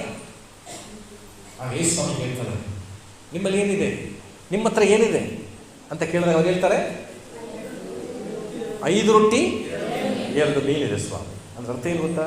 ಗಮನಿಸ್ರಿ, ನಿಮ್ಮ ಹತ್ರ ಏನು ಇಲ್ಲ ಅಂತೇಳಿ ಭಾವಿಸ್ತಾ ಇದ್ರೆ ನೀವು, ನಿಮ್ಮ ಹತ್ರ ಏನು ಇಲ್ಲ ಅಂತ ಭಾವಿಸುವಂಥ ನಿಮ್ಮ ಜೀವನದ ದೇವರು ಹೇಳ್ತಿದ್ದಾರೆ, ನಿಮ್ಮ ಹತ್ರ ಏನಿದೆಯೋ ಅದನ್ನು ನನಗೆ ಕೊಡು. ಅಪರಿಮಿತವಾದ ಕಾರ್ಯಗಳು ನಡಿಬೇಕಾ? ನಿನ್ನ ಹತ್ರ ಏನಿದೆ ಇವತ್ತು ನೀವು ಕೇಳಿದ್ರೆ ದೇವರ ನನ್ನ ನಂಬಿಕೆ ಇದೆ, ಅಥವಾ ನನ್ನ ಹೃದಯ ಖಾಲಿಯಾಗಿದೆ, ನಾನು ನಿನಗೆ ಕೊಡ್ತೀನಿ. ನನ್ನ ಜೀವಿತ ಬರಿದಾಗಿದೆ, ನಾನು ನಿನಗೆ ಕೊಡ್ತೀನಿ, ನಿನ್ನನ್ನು ಆಶೀರ್ವಾದ. ಆ ರೊಟ್ಟಿಯನ್ನು ತೆಗೆದುಕೊಂಡು ರೊಟ್ಟಿ ಮೇಲಿನ ಆಶೀರ್ವಾದ ಮಾಡಿದ್ರು, ಅನೇಕರಿಗೆ ಹಂಚುವಂತೆ ಅದನ್ನು ಕೊಟ್ಟರು. 5,000 ಗಂಡಸರೇ. ಲೋಕನ ಬರೆಸುವಾರ್ತೆ, ಯೋಹಾನ ಬರೆಸುವಾರ್ತೆಯಲ್ಲಿ ವಿಶೇಷವಾದ ಕಾರ್ಯಗಳು ಬರೆದಿದೆ. ಯೋಹಾನ ಬರೆಸುವಾರ್ತೆ 6ನೇ ಅಧ್ಯಾಯದ 6ನೇ ವಚನದಲ್ಲಿ ಪ್ರಶ್ನೆಗಳನ್ನ ಕೇಳ್ತಾರೆ. ಆದರೆ ಅಲ್ಲಿ 5,000 ಜನಕ್ಕೂ ಹೆಚ್ಚಿನ ಜನರಿಗೆ ಊಟವನ್ನು ಬಡಿಸ್ತಾರೆ ಯೇಸು ಸ್ವಾಮಿ. ಅಸಾಧ್ಯವಾದದ್ದನ್ನು ಮಾಡುವಂಥ ಕಾರ್ಯವೇ ಅದು ದೇವರು ಮಾಡುವಂಥದ್ದು. ನೀವು ಅದನ್ನು ಎದುರು ನೋಡಬೇಕಾಗಿದೆ. ಇವತ್ತು ಒಂದು ವೇಳೆ ನಿಮಗೆ ಮಕ್ಕಳಿಲ್ಲ ಅಂತ ಬಂದಿದ್ದೀರಾ, ನಿಮ್ಮ ಶರೀರದಲ್ಲಿ ಆರೋಗ್ಯ ಇಲ್ಲ ಅಂತ ಬಂದಿದ್ದೀರಾ, ವಿಚಿತ್ರವಾದ ಗುಣಭಾಗದ ಕಾಯಿಲೆ ಬಂದಿದ್ದೀರಾ, ನೀವು ಕರ್ತನನ್ನು ಎದುರು ನೋಡ್ರಿ. ದೇವರೇ, ಪಾಸ್ ಹೇಳ್ತಿದ್ದು ನಿನ್ನ ಮಹಿಮೆ ನಾನು ಕಾಣಬೇಕು ಅಂತ. ಆ ಮಹಿಮೆ ನಾನು ಕೊಡು ಸ್ವಾಮಿ. ಆ ಮಹಿಮೆ ನನ್ನಲ್ಲಿ ಬಂದರೆ, ಈ ಮಹಿಮೆಯಾದ ಅದ್ಭುತವನ್ನು, ಮಹತ್ಕಾರಗಳನ್ನು ನಾನು ನೋಡ್ತೀನಿ ಅನ್ನೋದಾಗಿದ್ದರೆ ಅದನ್ನು ನಾನು ಅನುಭವಿಸಬೇಕು. ಇನ್ನು ಕೆಲವರು ಆಸ್ಪತ್ರೆಯಲ್ಲಿ ನೀವು ಬದುಕ್ತಾ, ಆ ಮಾತ್ರೆಗಳಿಂದಲೇ ನೀವು ಬದುಕ್ತಾ ಇದ್ದರೆ ತೀರ್ಮಾನ ಮಾಡಿ, ನಿನ್ನ ಮಹಿಮೆ ನಾನು ಕಾಣಬೇಕು, ನನ್ನ ಮಾತ್ರೆ ತಿನ್ನಬಾರದು. ಅದು ಶುಗರ್ ಆಗಿರಲಿ, BP ಆಗಿರಲಿ, ಇನ್ನು ಯಾವುದೇ ಥರದ ಕಾಯಿಲೆ ಆಗಿರಲಿ, ಮಾತ್ರೆಗಳನ್ನ ತಿನ್ನಬಾರದು. ಹಲ್ಲೆಲೂಯಾ. ನನ್ನ ಸೇವೆಯಲ್ಲಿ ನಾನು ಅದನ್ನು ಕಂಡು ಅನೇಕರು ಬಿಡುಗಡೆ ಹೊಂದಿರುವುದರಿಂದಲೇ ಇವತ್ತು ನಾನು ನಿಮಗೆ ಹೇಳ್ತಾ ಇದ್ದೀನಿ. ನಿಮ್ಮೊಳಗೆ ಆ ಭರವಸೆ, ಆ ನಂಬಿಕೆ ನಿಮಗೆ ಇರೋದಾದರೆ, ಯೋಹಾನನ ಒಂದು ಮಾತು ಬರೀತಾನೆ. ಯೋಹಾನ 1ನೇ ಅಧ್ಯಾಯದ 14ನೇ ವಚನ ಓದೋಣ. ಇವತ್ತು ನಾನು ಪ್ರಸಂಗಿಸುವುದಕ್ಕಿಂತ ನಿಮಗೆಲ್ಲರಿಗೂ ಹೊಸಬರಿಗೆ ಆಲೋಚನೆ ಕೊಟ್ಟು, ಮುಖ್ಯವಾಗಿ ಹಳಬರೇ, ನಿಮ್ಮಲ್ಲಿ ಯಾವ ಸ್ಥಿತಿಯಲ್ಲಿ ನಂಬಿಕೆ ಆಲೋಚನೆ ಮಾಡಿ. ಯೋಹಾನ ಬರೆಸುವಂಥ 1ನೇ ಅಧ್ಯಾಯ ಅದರ 14ನೇ ವಚನ ಓದೋಣ. ನರಾವತಾರ ವ್ಯಕ್ತಿ ನಮ್ಮ ಮಧ್ಯದಲ್ಲಿ ವಾಸ ಮಾಡಿದನು. ಯಾರು ಹೇಳ್ತಿರೋ ಮಾತು ಇದು? ಯೋಹಾನ್ ಹೇಳ್ತಿದ್ದಾನೆ, ನಾವು ಆತನ ಮಹಿಮೆಯನ್ನು ನೋಡಿದೆವು. ಯೋಹಾನ್ ಹೇಳ್ತಿದ್ದಾನೆ. ನೋಡ್ರಿ, ಎಂಥ ಒಂದು ಮಾತು. ನಾವು ಆತನ ಮಹಿಮೆಯನ್ನು ನೋಡಿದ್ದೇವೆ. ಯೇಸು ಸ್ವಾಮಿ ನೋಡಿದ್ದೇವೆ ಅಲ್ಲ, ಯೇಸು ಸ್ವಾಮಿ ವಾಕ್ಯವಾಗಿ ಈ ಲೋಕದಲ್ಲಿ ಮನುಷ್ಯನಾಗಿ ಬಂದ, ಆತನ ನೋಡಿದ್ದೇವೆ ಅಂತ ಹೇಳ್ತಿಲ್ಲ, ಆತನ ಮಹಿಮೆಯನ್ನು ನೋಡಿದೆವು. ನೋಡಿ,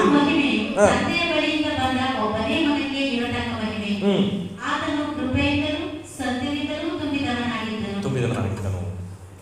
ದೇವರ ಮಹಿಮೆ ಒಬ್ಬ ವ್ಯಕ್ತಿಯಲ್ಲಿ ಕಾಣಬೇಕು ಅಂದರೆ ಯೇಸು ಸ್ವಾಮಿಯಲ್ಲಿ ಏನಿತ್ತಂತೆ? ಕೃಪೆಯಿಂದಲೂ ಸತ್ಯದಿಂದಲೂ ತುಂಬಿದ್ದಂತೆ. ಇಲ್ಲಿ ಕೃಪೆ ಹೊಂದ್ಕೊಂಡವ್ರು ಇದ್ದೀರಾ? ತುಂಬ ಜನ ಕೃಪೆ ಹೊಂದ್ಕೊಂಡವ್ರು ಇದ್ದೀರಾ? ಆ ಕೃಪೆಯ ಪ್ರಮಾಣ ಏನು ಅಂತ ನೀವು ಅರ್ಥ ಮಾಡ್ಕೊಳ್ಳೋದೇ ಮಹಿಮೆ. ಮತ್ತೆ ಹೇಳ್ತೀನಿ, ನಾನು ಹೊಂದಿಕೊಂಡಿರುವಂಥ ಆ ಕೃಪೆಯ ಪ್ರಮಾಣ, ಅವಧಿ, ಆ ಒಂದು ಲೆವೆಲ್ ಯಾವ ಮಟ್ಟಕ್ಕಿದೆ ಅನ್ನೋದನ್ನು ನೀವು ಅರ್ಥ ಮಾಡ್ಕೊಳ್ಳೋದೇ ಆತನ ಮಹಿಮೆಯನ್ನು ನೀವು ಅರ್ಥ ಮಾಡ್ಕೊಂಡಿರ್ಬೋದು. ಇವತ್ತು ತುಂಬ ಜನ ಕೃಪೆ ಹೊಂದ್ಕೊಂಡಿದ್ದೀವಿ, ಕೃಪೆಗಾಗಿ ಸ್ತೋತ್ರ ಅಂತ ಹಾಡ್ತೀವಿ. ಇವತ್ತು ಅನೇಕ ಹೊಸಬರು ಬಂದಿದ್ದೀರಿ, ನಿಮಗೆ ದೇವರ ಕೃಪೆಯನ್ನು ಒದಗಿಸಬೇಕು ಅಂದರೆ ಅದುವೇ ಆತನ ಮಹಿಮೆ. ಆತಲ್ಲಿರುವಂತಹ ಕೃಪೆ, ಆತಲ್ಲಿರುವಂಥ ಸತ್ಯತೆ ನಿಮ್ಮಲ್ಲಿ ಅದು ಇಳಿದು ಬರುವಂತೆ, ಅದು ನಿಮ್ಮಲ್ಲಿ ಕಾಣುವಂತೆ ದೇವರು ಕಾರ್ಯ ಮಾಡಬೇಕು. ಅದಕ್ಕೆ ನೀವು ಬಿಟ್ಟುಕೊಡುವವರಾಗಿರಬೇಕು. ನಾನು ಮಾತನಾಡ್ತಿರುವಂಥ ವಿಚಾರ ಗಮನಿಸ್ರಿ. ನಾನು ಪ್ರಾರಂಭದಲ್ಲಿ ಹೇಳ್ಬಿಡ್ತೀನಿ, ನಾನು ಯಾವತ್ತು ಪ್ರಕಟಣೆಗಳು ಕೊಡ್ತಾ ಇಲ್ಲ ನಿಮಗೆ, ವಿಶೇಷವಾದನ್ನು ಮಾತನಾಡ್ತಿಲ್ಲ. ಚಿಕ್ಕ ಚಿಕ್ಕ ವಿಚಾರಗಳನ್ನು ನಿಮ್ಮಲ್ಲಿ ಧ್ಯಾನಿಸ್ರಿ, ಆಲೋಚನೆ ಮಾಡಿರಿ. ಯಾವ ಸ್ಥಿತಿಯಲ್ಲಿದೆ ನನ್ನ ನಂಬಿಕೆ, ಯಾವ ಸ್ಥಿತಿಯಲ್ಲಿದೆ ನನ್ನ ಮಹಿಮೆಯನ್ನು ಕಾಣುವಂಥದ್ದು, ಮಹಿಮೆಯನ್ನು ಎದುರು ನೋಡೋಣ. ಇಲ್ಲಿ ಮಾರ್ಕನ ಬರೆಸುವಾರ್ತೆ 16ನೇ ಅಧ್ಯಾಯ, ಮಾರ್ಕನ ಬರೆಸುವಾರ್ತೆ 16ನೇ ಅಧ್ಯಾಯ ಅದರ 2ನೇ ವಚನದಿಂದ ಓದೋಣ. ಮತ್ತು ವಾರದ ಮೊದಲನೆಯ ದಿನದ ಬೆಳಿಗ್ಗೆ ಬೆಳಿಗ್ಗೆ ಹೊತ್ತು ಮೂಡುವಾಗ ಅವರು ಸಮಾಧಿಯ ಬಳಿಗೆ ಬಂದರು.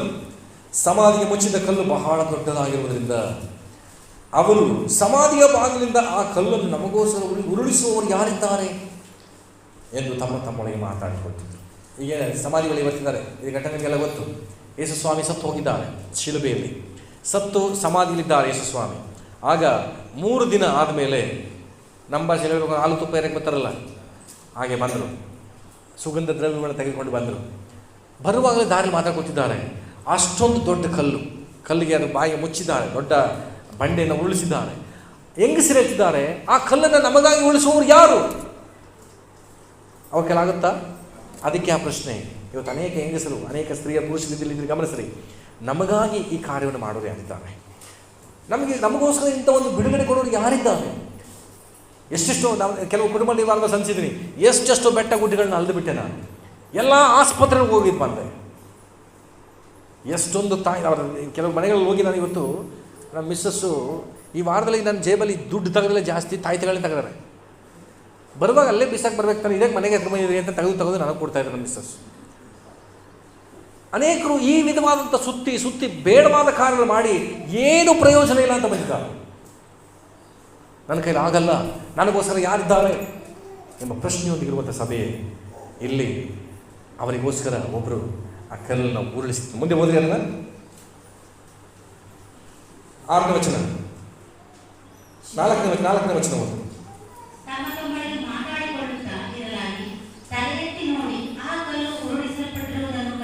ತಲೆ ಎತ್ತಿ ನೋಡಿ ಆ ಕಲ್ಲು ಉರುಳಿಸಲ್ಪಟ್ಟದ್ದನ್ನು ನೋಡಿದ್ರಂತೆ.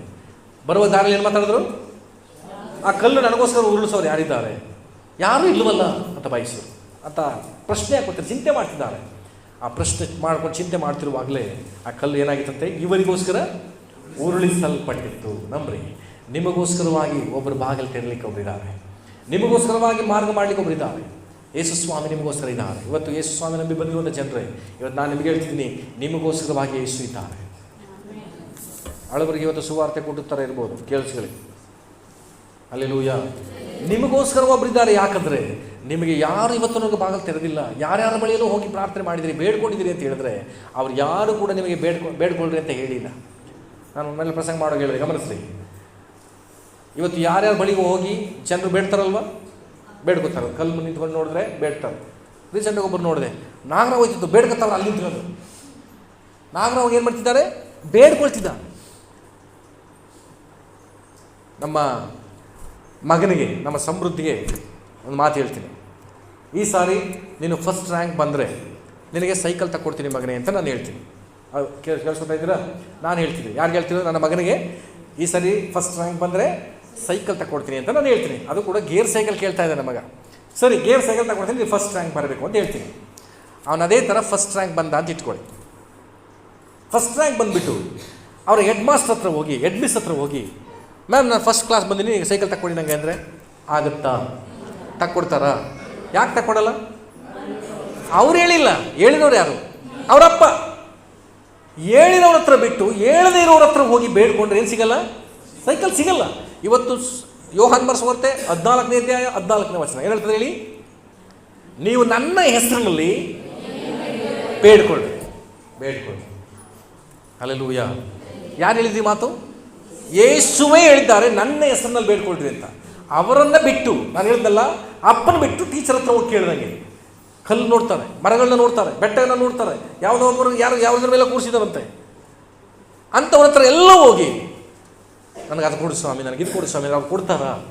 ಯಾಕೆ ಕೊಡ್ತಾ ಇಲ್ಲ ಗೊತ್ತಾ? ಅವ್ರು ಹೇಳಿಲ್ಲ. ತಪ್ಪು ಅವ್ರದ್ದಲ್ಲ, ತಪ್ಪು ನಮ್ಮದು. ಇವತ್ತು ಹೊಸದಾಗಿ ಬಂದಿರೋರು ಗಮನಿಸ್ರಿ, ಯೇಸು ಹೇಳಿದ್ದಾರೆ ನಿಮಗೋಸ್ಕರ, ನನ್ನ ಹೆಸರಿನಲ್ಲಿ ನೀವು ಬೇಡ್ಕೊಳ್ರಿ, ನಾನು ನಿಮಗೆ ಕೊಡ್ತೀನಿ. ನಿಮ್ಗೆ ಅದ್ಭುತ ಬೇಕಾ? ನಿಮ್ಮ ಜೀವನ ಚೆನ್ನಾಗಿರಬೇಕಾ? ಎಲ್ಲರಿಗಿಂತ ಹೆಚ್ಚಾಗಿ ಮತ್ತೆ ಹೇಳ್ತೀನಿ, ನಿಮಗೆ ಸ್ವರ್ಗ ಬೇಕು ಅಂದರೂ ಅವರೇ ಕೊಡೋಕ್ಕೆ ಸಾಧ್ಯ.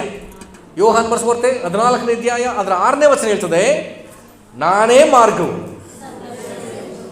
ಆ ಜೀವ ನಾನೇ ಆಗಿದ್ದೇನೆ. ಯೇಸು ಸ್ವಾಮಿ ಮಾತ್ರ ಮಾರ್ಗ. ಪಕ್ಕದ ನೋಡಿ, ಯೇಸು ಮಾತ್ರವೇ ಸ್ವರ್ಗಕ್ಕೆ ದಾರಿ. ಅವ್ರು ಬಿಟ್ಟರೆ ಬೇರೆ ಯಾರು ಸ್ವರ್ಗಕ್ಕೆ ಹೋಗೋಕ್ಕಾಗಲ್ಲ, ಹೆಂಗೂ ಹೋಗೋಕ್ಕಾಗಲ್ಲ. ದಾನ ಧರ್ಮ ಮಾಡಿ ಸ್ವರ್ಗಕ್ಕೆ ಹೋಗ್ಬೋದು ಅಂತ ಅಂದ್ಕೊಂಡ್ರವರೇ ಆಗಲ್ಲ. ನದಿಗಳಲ್ಲಿ ಮುಳುಗಿ, ತೀರ್ಥಯಾತ್ರೆಗಳಿಗೆ ಹೋಗಿ, ಪುಣ್ಯ ಕ್ಷೇತ್ರಗಳಲ್ಲಿ ಪವಿತ್ರ ನದಿ ಅಂತೇಳಿ ಸ್ನಾನ ಮಾಡಿದ್ರೆ ನಮಗೆ ಸ್ವರ್ಗ ಸಿಗಲ್ಲ. ಯಾವ ಗ್ರಂಥದಲ್ಲೂ ಅದು ಬರೆದಿಲ್ಲ. ಯೇಸು ಸ್ವಾಮಿ ಮಾತ್ರವೇ ಪರಲೋಕಕ್ಕೆ ಮಾರ್ಗ. ಮುಚ್ಚಲ್ಪಟ್ಟಂತಹ ನಿನ್ನ ಪರಿಸ್ಥಿತಿಗಳು ತೆರೆಯಲ್ಪಡಬೇಕಾ? ಅದು ಯೇಸುವೇ ದಾರಿ. ನಿನ್ನ ಕುಟುಂಬದಲ್ಲಿ ಉದ್ಧಾರ ಇವತ್ತವರೆಗೆ ಮುಚ್ಚಲ್ಪಟ್ಟಿದೆಯಾ? ಇದು ನನ್ನ ಕುಟುಂಬ ಹೇಗೆ ಉದ್ಧಾರ ಆಗುತ್ತೆ ಅಂತ ಪ್ರಶ್ನೆ ಆಗ್ತಿದೆಯಾ? ದೇವರಿಂದ ಸಾಧ್ಯ, ಅದು ಯೇಸುವಿನಿಂದ ಸಾಧ್ಯ. ಆತನ ಮೇಲೆ ನಂಬಿಕೆ ಇಡ್ರಿ. ಒಂದು ಸಾರಿ ಎಲೀಷನ ಬಳಿಗೆ ಒಬ್ಬ ಆಕೆ ಬರ್ತಾಳೆ. ಎಲೀಷನ ಬಳಿಗೆ ಒಬ್ಬ ಆಕೆ ಬರ್ತಾಳೆ. ತೆಗೆದುಕೊಂಡ್ರಿ 2 ವರ್ಷಗಳು. ಅಳಬರಿಗೆ ಏನು ಕೆಲಸ ಆದರೆ ಎಷ್ಟು ನಾನು ತೆಗೆದು ಬೈಬಲ್ ಓದಿ ಕೊಡ್ಬೇಕು ಅಷ್ಟು. ನೀವು 4ನೇ ಅಧ್ಯಾಯ 2 ವರ್ಷಗಳು 4ನೇ ಅಧ್ಯಾಯ 1ನೇ ವಚನದಿಂದ ಓದೋಣ. 1ನೇ ವಚನದಿಂದ ಓದಿ. ಒಂದು ದಿವಸ ಪ್ರವಾದಿ ಮಂಡಳಿಯವರಲ್ಲಿ ಒಬ್ಬನ ಹೆಂಡತಿಯು ಎಲೀಷನ ಹತ್ತಿರ ಬಂದು ಅವನಿಗೆ ನಿನ್ನ ಸೇವಕನಾದ ನನ್ನ ಗಂಡನು ಮರಣ ಹೊಂದಿದನು. ಅವನು ಯೆಹೋವನಲ್ಲಿ ಭಯಭಕ್ತಿಯುಳ್ಳವನಾಗಿದ್ದಾನೆಂಬುದು ನಿನಗೆ ಗೊತ್ತುಂಟಲ್ಲ. ಸಾಲ ಕೊಟ್ಟವನು ನನ್ನ 2 ಮಕ್ಕಳನ್ನು ದಾಸರನ್ನಾಗಿ ತೆಗೆದುಕೊಂಡು ಹೋಗುವುದಕ್ಕೆ ಬಂದಿದ್ದಾನೆ ಎಂದು ಮೊರೆ ಇಟ್ಟಳು. ಗಮನಿಸ್ರಿ, ಇಲ್ಲೊಬ್ಬ ಆಕೆ ಇದ್ದಾಳೆ, ಅವಳ ಗಂಡ ಸತ್ತೋಗ್ತಾನೆ. ಗಂಡ ಸತ್ತೋಗಿದ್ದ ಮುಂಚೆ ತುಂಬ ಸಾಲ ಮಾಡಿ ಸತ್ತೋಗಿದ್ದಾನೆ. ಈಗ ಯಾರಿಗೂ ಹೊರೆ? ಹೆಂಡತಿಗೆ ಹೊರೆ. ಹೆಂಡತಿಗೆ ಚಿಂತೆ ಆಯಿತು. ಸಾಲ ಕೊಟ್ಟವನು ಬರ್ತಾನೆ, ನೀನು ಸಾಲ ತೀರಿಸೋವರೆಗೆ ನಿನ್ನ ಮಕ್ಕಳನ್ನ ನನ್ನ ಮೇಲೆ ಜೀತಿಗಿರಿಸ್ಕೊತೀನಿ ಅಂತ ಇಬ್ಬರು ಗಂಡು ಮಕ್ಕಳನ್ನ ಒತ್ತೆಯಾಗಿ ತೆಗೆದುಕೊಂಡು ಹೋಗಿ ಬಂದಿದ್ದಾನೆ. ಈಕೆ ಬಂದು ದೇವರ ಸೇವಕನಾದ, ನೀವೆಲ್ಲರೂ ಈಗ ನನ್ನ ಹತ್ರ ಬಂದು ನಿಮ್ಮ ಕಷ್ಟಗಳನ್ನ ಹೇಳ್ಕೊಂಡ ಹಾಗೆ ಆಕೆಯು ಆತನ ಬಳಿ ಬಂದು ತನ್ನ ಕಷ್ಟಗಳನ್ನ ಹೇಳ್ಕೊಟ್ಟಿದ್ದಾಳೆ. ಈಗ ಆಕೆ ಹೇಳ್ತಿದ್ದಾಳೆ, ನನ್ನ ಹತ್ರ ಏನೂ ಇಲ್ಲ, ಸಾಲ ಕೊಟ್ಟು ನನ್ನ ಮಕ್ಕಳನ್ನು ಬಿಡಿಸ್ಕೊಳ್ಳೋಣ ಅಂದರೆ ನನ್ನ ಹತ್ರ ಏನೂ ಇಲ್ಲ. ಎಲ್ಲರೂ ಹೇಳಿದ್ರೆ ಏನೂ ಇಲ್ಲ. ಹೇಳಕ್ಕೆ ಬೇಜಾರಾಯ್ತಲ್ವ? ಇನ್ನೊಂದ್ಸರಿ ಹೇಳಿ, ಏನೂ ಇಲ್ಲ. ನನ್ನ ಹತ್ರ ಏನೂ ಇಲ್ಲ ಅಂತ ಹೇಳ್ತಿದ್ದಾಳೆ. ಒಂದು ವೇಳೆ ನಿನ್ನಲ್ಲಿ ನನಗೆ ಆರೋಗ್ಯ ಇಲ್ಲ, ನನಗೆ ನೆಮ್ಮದಿ ಇಲ್ಲ, ನನಗೆ ಭವಿಷ್ಯತ್ತು ಚೆನ್ನಾಗಿಲ್ಲ, ನನ್ನ ಎಜುಕೇಷನ್ ಇಲ್ಲ, ನನ್ನ ಮುಂದೆ ನಾನು ಏನು ಮಾಡ್ತೇನೆ ನನಗೆ ಗೊತ್ತೇ ಇಲ್ಲ, ಒಂದು ವೇಳೆ ಇಲ್ಲ ಅನ್ನುವ ಪರಿಸ್ಥಿತಿ ಬಂದಿರುವಂಥ ನಿಮಗೆ ಆಕೆಗೆ ಏನು ನಡೀತು ಗೊತ್ತಾ? ಅಲ್ಲಿ ಎಲೀಷನು ಆಕೆಗೆ, ನಾನು ನಿನಗೇನು ಮಾಡಬೇಕೆನ್ನುತ್ತಿ? ನಿನ್ನ ಮನೆಯಲ್ಲಿ ಏನಿರುತ್ತದೆ ಹೇಳು ಅಂದನು. ಸಾಕು. ಏನು ಕೇಳ್ದ? ನೀನು ಬಂದಿದ್ದೀಯಲ್ಲಮ್ಮ, ನಾನು ನಿನಗೇನು ಮಾಡಬೇಕು ಅಂತ ಕೇಳಿದಾಗ ಇನ್ನೊಂದು ಪ್ರಶ್ನೆ ಕೇಳ್ತಿದ್ದಾನೆ, ನಿಮ್ಮ ಮನೇಲಿ ಏನಿದೆ ಹೇಳು ಅಂತ ಹೇಳ್ತಾನೆ. ಪ್ರಶ್ನೆ ಕೇಳ್ತಿದ್ದಾನೆ, ನಿಮ್ಮ ಮನೇಲಿ ಏನಿದೆ ಅಂತ ಹೇಳು ಅಂತ ಕೇಳ್ತಾನೆ. ಏನಾದರೂ ಇದ್ದರೆ ಅವಳು ಏನು ಮಾಡ್ತಿದ್ಲು? ಸಾಲ ತೀರಿಸ್ಬಿಡ್ತಿದ್ಲು, ಹೌದಾ? ಏನು ಇಲ್ಲದ ಪರಿಸ್ಥಿತಿಯಲ್ಲಿ ಅವಳು ಬಂದಿದ್ದಾಳೆ. ಆದರೆ ಎಲೀಷ ಕೇಳ್ತಿದ್ದಾನೆ, ನಿನ್ನ ಮನೇಲಿ ಏನಿದೆ, ನಿನ್ನ ಮನೇಲಿ ಏನಿದೆ ಅಂತ ಕೇಳ್ತಿದ್ದಾನೆ. ಮುಂದೆ ಹೋದ್ರೆ ಅಂತ ಅದಕ್ಕೆ ಆಕೆಯು, ನಿನ್ನ ದಾಸಿಯ ಮನೆಯಲ್ಲಿ ಒಂದು ಮೊಗೆ ಹೆಣ್ಣು ಹೊರತಾಗಿ ಏನೂ ಇಲ್ಲ ಎಂದು ಉತ್ತರ ಕೊಟ್ಟಳು. ಸಾಕು. ಏನಿದೆ ಅಂತ ಹೇಳಿ ಮನೆಯಲ್ಲಿ? ಒಂದು ಮೊಗ ಅಂದರೆ ಇಷ್ಟ ಒಂದು ಬೌಲ್. ಆ ಒಂದು ಬೌಲಲ್ಲಿ ಒಂದು ಸಣ್ಣ ಒಂದು ಮೊಗ ಎಣ್ಣೆ ಇದೆ ಅಷ್ಟೇ. ಪುನಃ ಹೇಳ್ತಿದ್ದಾಳೆ, ಹೇಳ್ಬಿಟ್ಟು ಕೂಡ ಇನ್ನೊಂದು ಮಾತು ಹೇಳ್ತಾಳೆ ನೋಡ್ರಿ. ಒಂದು ಮೊಗ ಎಣ್ಣೆ ಹೊರತು ಬೇರೇನೂ ಇಲ್ಲ. ಪುನಃ ಇಲ್ಲ. ಅವಳ ಜೀವನದಲ್ಲಿ ತುಂಬ ನೊಂದು ಬಿಟ್ಟಿದ್ಲು. ಗಂಡ ಇಲ್ಲ ಹೇಳಿ, ಅವಳ ಗಂಡ ಇಲ್ಲ, ಈ ಇಬ್ಬರು ಮಕ್ಕಳು ಇಲ್ಲ, ಕರ್ಕೊಂಡು ಹೊಟ್ಟೋಗಿದ್ದಾರೆ. ಮನೇಲಿ ಏನು ಇಲ್ಲ, ಎಣ್ಣೆ ಅದೇ, ಅದ್ರ ಬಿಟ್ಟರೆ ಇನ್ನೇನು ಇಲ್ಲ, ಬರೀ ಇಲ್ಲ. ಅವಳ ಜೀವನವೇ ಬರೀ ಇಲ್ಲ ಅನ್ನೋ ಸ್ಥಿತಿಗೆ ಹೊಟ್ಟೋಗಿತ್ತು. ಇವತ್ತು ಅನೇಕರ ಜೀವನ ಹಂಗೆ ಇದೆ. ನಾನು ಕೆಲವರ ಸಂಧಿಸ್ತೀನಿ. ಇವತ್ತು ಕೆಲವರು ಬರಬೇಕಿತ್ತು, ಕೆಲವು ಲಿಂಗಾಯತರಲ್ಲಿ ಕೆಲವು ಇಲ್ಲ ಅನ್ನೋರು ಬರಬೇಕಿತ್ತು, ಇವತ್ತು ಬಂದಿಲ್ಲ. ಈ ಇಲ್ಲ ಅನ್ನುವಂಥ ಸ್ಥಿತಿಯಿಂದ ಯೇಸು ಸ್ವಾಮಿ ಹೇಳ್ತಿದ್ದಾರೆ, ನಿನ್ನ ಹತ್ರ ಏನು ಇಲ್ಲ ಅಂದ್ಕೊಂಡಿದೆಯೋ ಅದನ್ನೇ ನಾನು ಉಪಯೋಗಿಸಿ ನಿನಗೆ ನಾನು ಬಿಡುಗಡೆ ಕೊಡ್ತೀನಿ. ಅವಳು ಏನು ಹೇಳಿದ್ರು? ಒಂದು ಮೊಗ ಎಣ್ಣೆ ಇದೆ ಅಂತ ಹೇಳಿಲ್ಲ, ಒಂದು ಎಣ್ಣೆ ಹೊರತು ಬೇರೇನು. ಈಗ ಅದೇನು ಹೇಳ್ತಿದ್ದಾಳೆ? ಏನು ಹೇಳ್ತಿದ್ದಾನೆ ಎಲೀಷನ? ಮುಂದೆ ಓದ ಬಂದ. ಆಗ ಎಲೀಷನು ಆಕೆಗೆ, ಹೋಗಿ ನಿನ್ನ ನೆರೆಯವರಿಂದ ಸಿಕ್ಕುವಷ್ಟು ಬಲಿ ಪಾತ್ರೆಗಳನ್ನು ಕೇಳಿಕೊಂಡು ಬಾ. ಅನಂತರ ನಿನ್ನ ಮಕ್ಕಳನ್ನು ಒಳಗೆ ಕರಕೊಂಡು ಬಾಗಿಲನ್ನು ಮುಚ್ಚಿ ಎಣ್ಣೆಯನ್ನು ಪಾತ್ರೆಗಳಲ್ಲಿ ಒಯ್ದು ತುಂಬಿದವುಗಳನ್ನೆಲ್ಲ ಒಕ್ಕಿಟ್ಟಿಗಿಡು ಎಂದು ಹೇಳಿದನು. ಆ ಸ್ವಲ್ಪ ಎಣ್ಣೆ ನೀನು ಇದೆಯಲ್ಲ, ಅದನ್ನೇನು ಮಾಡು, ನೆರೆ ಹೊರೆಯವರಿಂದ ಎಲ್ಲ ಖಾಲಿ ಪಾತ್ರೆಗಳನ್ನು ತಗೊಂಡು ಬಾ. ಆ ಸ್ವಲ್ಪ ಎಣ್ಣೆನ ತೆಗೆದು ಎಲ್ಲ ಪಾತ್ರೆಗಳನ್ನು ಉಯ್ಯಿ. ಆ ಎಣ್ಣೆ ಉಕ್ಕಲಿಕ್ಕೆ ಪ್ರಾರಂಭವಾಯಿತು. ಪ್ರಾರಂಭ ಆಯಿತು. ಇವಳ ಮನೇಲಿ ಏನಿರಲಿಲ್ಲ, ಏನೂ ಇರಲಿಲ್ಲ. ಕರೆಕ್ಟಾಗಿ ಹೇಳಿದೆ, ಏನಿಲ್ಲ, ಏನೂ ಇಲ್ಲ. ಆದರೆ ಈಗ ಎಣ್ಣೆ ಉಕ್ಕಲಿಕ್ಕೆ ಪ್ರಾರಂಭವಾಯಿತು. ನಿಮ್ಮ ಜೀವನದಲ್ಲಿ ಏನೆಲ್ಲ ಇಲ್ಲವೋ ಇವತ್ತಿನಿಂದ ನೀವು ನಂಬ್ರಿ, ನಿಮ್ಮಲ್ಲಿ ಉಕ್ಕಲಿಕ್ಕೆ ಪ್ರಾರಂಭವಾಗುತ್ತೆ. ನಂಬುವವರೇ ನೀವು ಧನ್ಯರು. ಕರ್ತನಲ್ಲಿ ನಂಬ್ರಿ. ದೇವರೇ, ನನ್ನ ಜೀವಿತದಲ್ಲಿ ನೆಮ್ಮದಿ ಇಲ್ವಾ? ಬಯಸ್ರಿ, ನನ್ನಲ್ಲಿ ನೆಮ್ಮದಿ ಉಕ್ಕುತ್ತೆ. ಇನ್ಮೇಲೆ ನನ್ನ ಕುಟುಂಬದಲ್ಲಿ ನೆಮ್ಮದಿ ಬರುತ್ತೆ. ನಮ್ಮ ನಿರೀಕ್ಷೆ ಯಾವ ರೀತಿ ಇದೆ ಅನೇಕ ಒಳಗೆ ಅಂತ ಹೇಳಿದ್ರೆ, ಇದು ನಡೆದ ಪಕ್ಕದಲ್ಲಿ ಗ್ಯಾರಂಟಿ ನಡೆಯುತ್ತೆ. ಪಕ್ಕದಲ್ಲಿ ಗ್ಯಾರಂಟಿ ನಡೆಯುತ್ತೆ. ನಾನೊಬ್ಬ ಸೇವಕನಾಗಿ ಹೇಳ್ತೀನಿ, ಈ ವರ್ಷದಲ್ಲಿ 2025ರಲ್ಲಿ ಇದೊಂದು ಪ್ರವಾದನೆ ತೆಗೆದುಕೊಳ್ಳ್ರಿ. 2025ರಲ್ಲಿ ಎಷ್ಟೋ ವರ್ಷಗಳಿಂದ ಪ್ರಾರ್ಥನೆ ಮಾಡಿದ ವಿಷಯಗಳಿಗೆ ಈ ವರ್ಷ ಅದ್ಭುತ ಕಂಡುಕೊಳ್ತೀವಿ. ಉತ್ತರ ಸಿಗುತ್ತೆ ಈ ವರ್ಷ. ಆಮೇಲೆ ಈ ವರ್ಷ ಅದನ್ನು ಕಂಡುಕೊಳ್ಳಿಕ್ಕೆ ಹೋಗ್ತೀವಿ. ಈ ವರ್ಷ ಮುಗಿಯೋದ್ರೊಳಗೆ ನೀವೆಲ್ಲ ಅದನ್ನು ಕಂಡುಕೊಂಡ ಮೇಲೆ ನನಗೆ ಹೇಳಲೇಬೇಕು. ನೀವು ಬರೆದಿಟ್ಕೊಂಡು ನನಗೆ ಹೇಳಬೇಕು. ಈ ಡೇಟ್ ಬರೆದಿಟ್ಕೊಳ್ಳಿ, ಒಂದು ಕೋಣದ ಡೇಟ್ ಬರೆದಿಟ್ಕೊಂಡು ನನಗೆ ನೀವು ತಿಳಿಸ್ಬೇಕು. ಆಮೇಲೆ ಬರದಿದ್ದವ್ರಿಗೆ ಬರೆಯವ್ರನ್ನ ನೆನಪು ಮಾಡಿಸಿ. ಬರೆಯವ್ರ ಪಕ್ಕದಲ್ಲಿ ಕೂತಿರ್ತಾರೆ, ನಾನು ನೆನಪು ಮಾಡೋ ಮಗಳೇ. ಹಲ್ಲೆಲೂಯಾ. ಬರೆದಿದ್ದವ್ರಿಗೆ ನಾನೇನು ಮಾಡ್ತೀನಿ, ಯಾರು ನನಗೆ ಬರೋದು ನೆನಪು ಮಾಡುತ್ತಾರೋ ಅವತ್ತು ನಿಮಗೆ ನೆನಪು ಮಾಡ್ತೀನಿ. ನಾನು ನಿಮಗೆ ನೆನಪು ಮಾಡ್ತೀನಿ. ಗಮನಿಸ್ರಿ. ಹೀಗೆ ಆಕೆ ಎಲ್ಲ ಖಾಲಿ ಪಾತ್ರೆ ತೆಗೆದುಕೊಂಡ್ಬಿಡ್ತಿದ್ದಾಳೆ. ಇವತ್ತು ಯಾವುದಕ್ಕೂ ಬೇಡವಾದವಳು, ಏನೂ ಇಲ್ಲ ಅಂತಿದ್ದವಳು ಈಗ ತನ್ನ ಮನೆ ಮಾತ್ರ ಪಾತ್ರೆ ತುಂಬಿದೆಯಾ, ಬೇರೆ ಪಾತ್ರೆ ತುಂಬಿದೆಯಾ? ಹೊರಗಿನ ಪಾತ್ರೆಗಳು ತುಂಬ್ತಾ ಇದೆ. ಗಮನಿಸ್ರಿ, ಇವತ್ತು ನೀವು ಆಶೀರ್ವದಿಸಲ್ಪಡೋದು ಮಾತ್ರ ಅಲ್ಲ, ಅನೇಕರ ಆಶೀರ್ವಾದಕ್ಕೆ ನೀವು ಕಾರಣರಾಗ್ತೀರಿ. ಇವತ್ತು ನೀವು ಆಸೆ ಪಡ್ರಿ, ಇವತ್ತು ನನ್ನ ಜೀವಿತದಲ್ಲಿ ನನ್ನ ಜೀವಿತ ಹೇಗಿತ್ತು ಅಂದರೆ, ನಾನು ಹೇಗೆ ಬದುಕ್ತೀನೋ ಅಂತ ಇದೆ. ನನ್ನ ತಂದೆ ತಾಯಿ, ನನ್ನ ಒಡಹುಟ್ಟಿದಂಥ ಅಣ್ಣಂದರು ಅಕ್ಕಂದರು ನನಗೆ ಒಂದೇ ಮಾತು ಬೈದಿತ್ತು, ನೀ ಹೆಂಗೆ ಬದುಕ್ತೀಯೋ ಗೊತ್ತಿಲ್ಲ ಅಂತ. SSLC ಫೈಲ್, ಜ್ಞಾನ ಇಲ್ಲ, ಕನ್ನಡನೇ ಓದಕ್ಕೆ ಬರ್ತಿರಲಿಲ್ಲ ನನಗೆ. SSLCನಲ್ಲಿ ಒಂದೇ ಒಂದು ಕಲಿತಿದ್ದಿ ಲೆಕ್ಕ ಮಾಡೋದನ್ನ ಅಷ್ಟೇ, ಲೆಕ್ಕಾಚಾರ ಚೆನ್ನಾಗಿ ಗೊತ್ತಿತ್ತು, ಸರಿಯಾಗಿ ಓದಕ್ಕೆ ಬರ್ತಿರ್ಲಿಲ್ಲ, ಎಲ್ಲ ಫೈಲ್. ಒಂದು ಗಾಡಿ ಕೆಲಸಕ್ಕೆ ಹೋದೆ, ನಾನು ಯಾರು ಇರಿಸ್ಕೊಳ್ಳಿಲ್ಲ, ನೀನು ಕೆಲಸ ಮಾಡೋಕ್ಕೆ ಬರಲ್ಲ ಮನೆಗೆ ಹೋಗು ಅಂದರು. ಕಂಪ್ನಿಗೆ ಹೋದೆ, ಎಷ್ಟೋ ಕಂಪ್ನಿಗಳು ಹೋಗಿ 3 ತಿಂಗಳ ಮೇಲೆ ಲೀಸ್ತಾನಿರಲಿಲ್ಲ ಯಾವ ಕಂಪ್ನಿಗೂ. ಒಂದು ವೇಳೆ ಹಂಗೆ ಮಾಡ್ತಿರ್ಬೋದು ನಿಮ್ಮ ಜೀವನದಲ್ಲೂ, ಚಿಂತೆ ಮಾಡಬೇಡ್ರಿ. ನಮ್ಮ ಪಾಸ್ಟ್ರು ಹಂಗೆ ಸುತ್ತಿಗೆ ಬಂದರೆ ಕಂಡುಬಿಡು. ಅದಾದ ನಂತರವೇ ಇವತ್ತು ನನ್ನ ನೋಡುವಂಥ ನನ್ನ ಕುಟುಂಬದವ್ರು ಹೇಳ್ತಾರೆ, ನಿನ್ನ ಹಾಗೆ ನಾವೇ ಆಗಬೇಕಿತ್ತು ಅಂತ. ಆಮೇಲೆ ಇವತ್ತು ನನ್ನ ಜೀವಿತ ಅನೇಕರು ಪಡುವ ಹಾಗೆ ಇದೆ ಅಂದರೆ ಕಾರಣ ಏನೂ ಇಲ್ಲದಂಥವನ ಜೀವಿತದಲ್ಲಿ ನನ್ನ ಯೇಸು ಬೆಳಕಾಗಿ ಬಂದಿದ್ದಾರೆ. ಇವತ್ತು ಹೊಸದಾಗಿ ಬಂದವರೇ, ಯೇಸು ಸ್ವಾಮಿ ನಿಮ್ಮ ಜೀವಿತ ರೂಪಿಸ್ಕೊಡ್ರಿ. ಏನೂ ಇಲ್ಲದಿದ್ದೀರಾ ನಿಮ್ಮ ಕುಟುಂಬದಲ್ಲಿ, ನಿಮ್ಮ ಭವಿಷ್ಯತ್ತಿಗೆ ನಿಮ್ಮ ಮಕ್ಕಳಿಗೆ ಏನೂ ಇಲ್ಲದಿದ್ದೀರಾ, ಎಲ್ಲವನ್ನ ಇದೆ ಅಂತೇಳಿ ಆರೈಕೆ ಮಾಡುವುದಕ್ಕೆ ಕರ್ತನೊಬ್ಬರಿಗಾಗೋಸ್ಕರವಾಗಿ. ಹಲ್ಲೆಲೂಯಾ. ಈಕೆ ಆ ಎಣ್ಣೆಯನ್ನು ಎಲ್ಲ ಪಾತ್ರೆ ಉಯ್ತಿದ್ದಾಳೆ. ಗಮನಿಸಿ, ಮುಂದೆ ಓದೋಣ ಅದನ್ನ.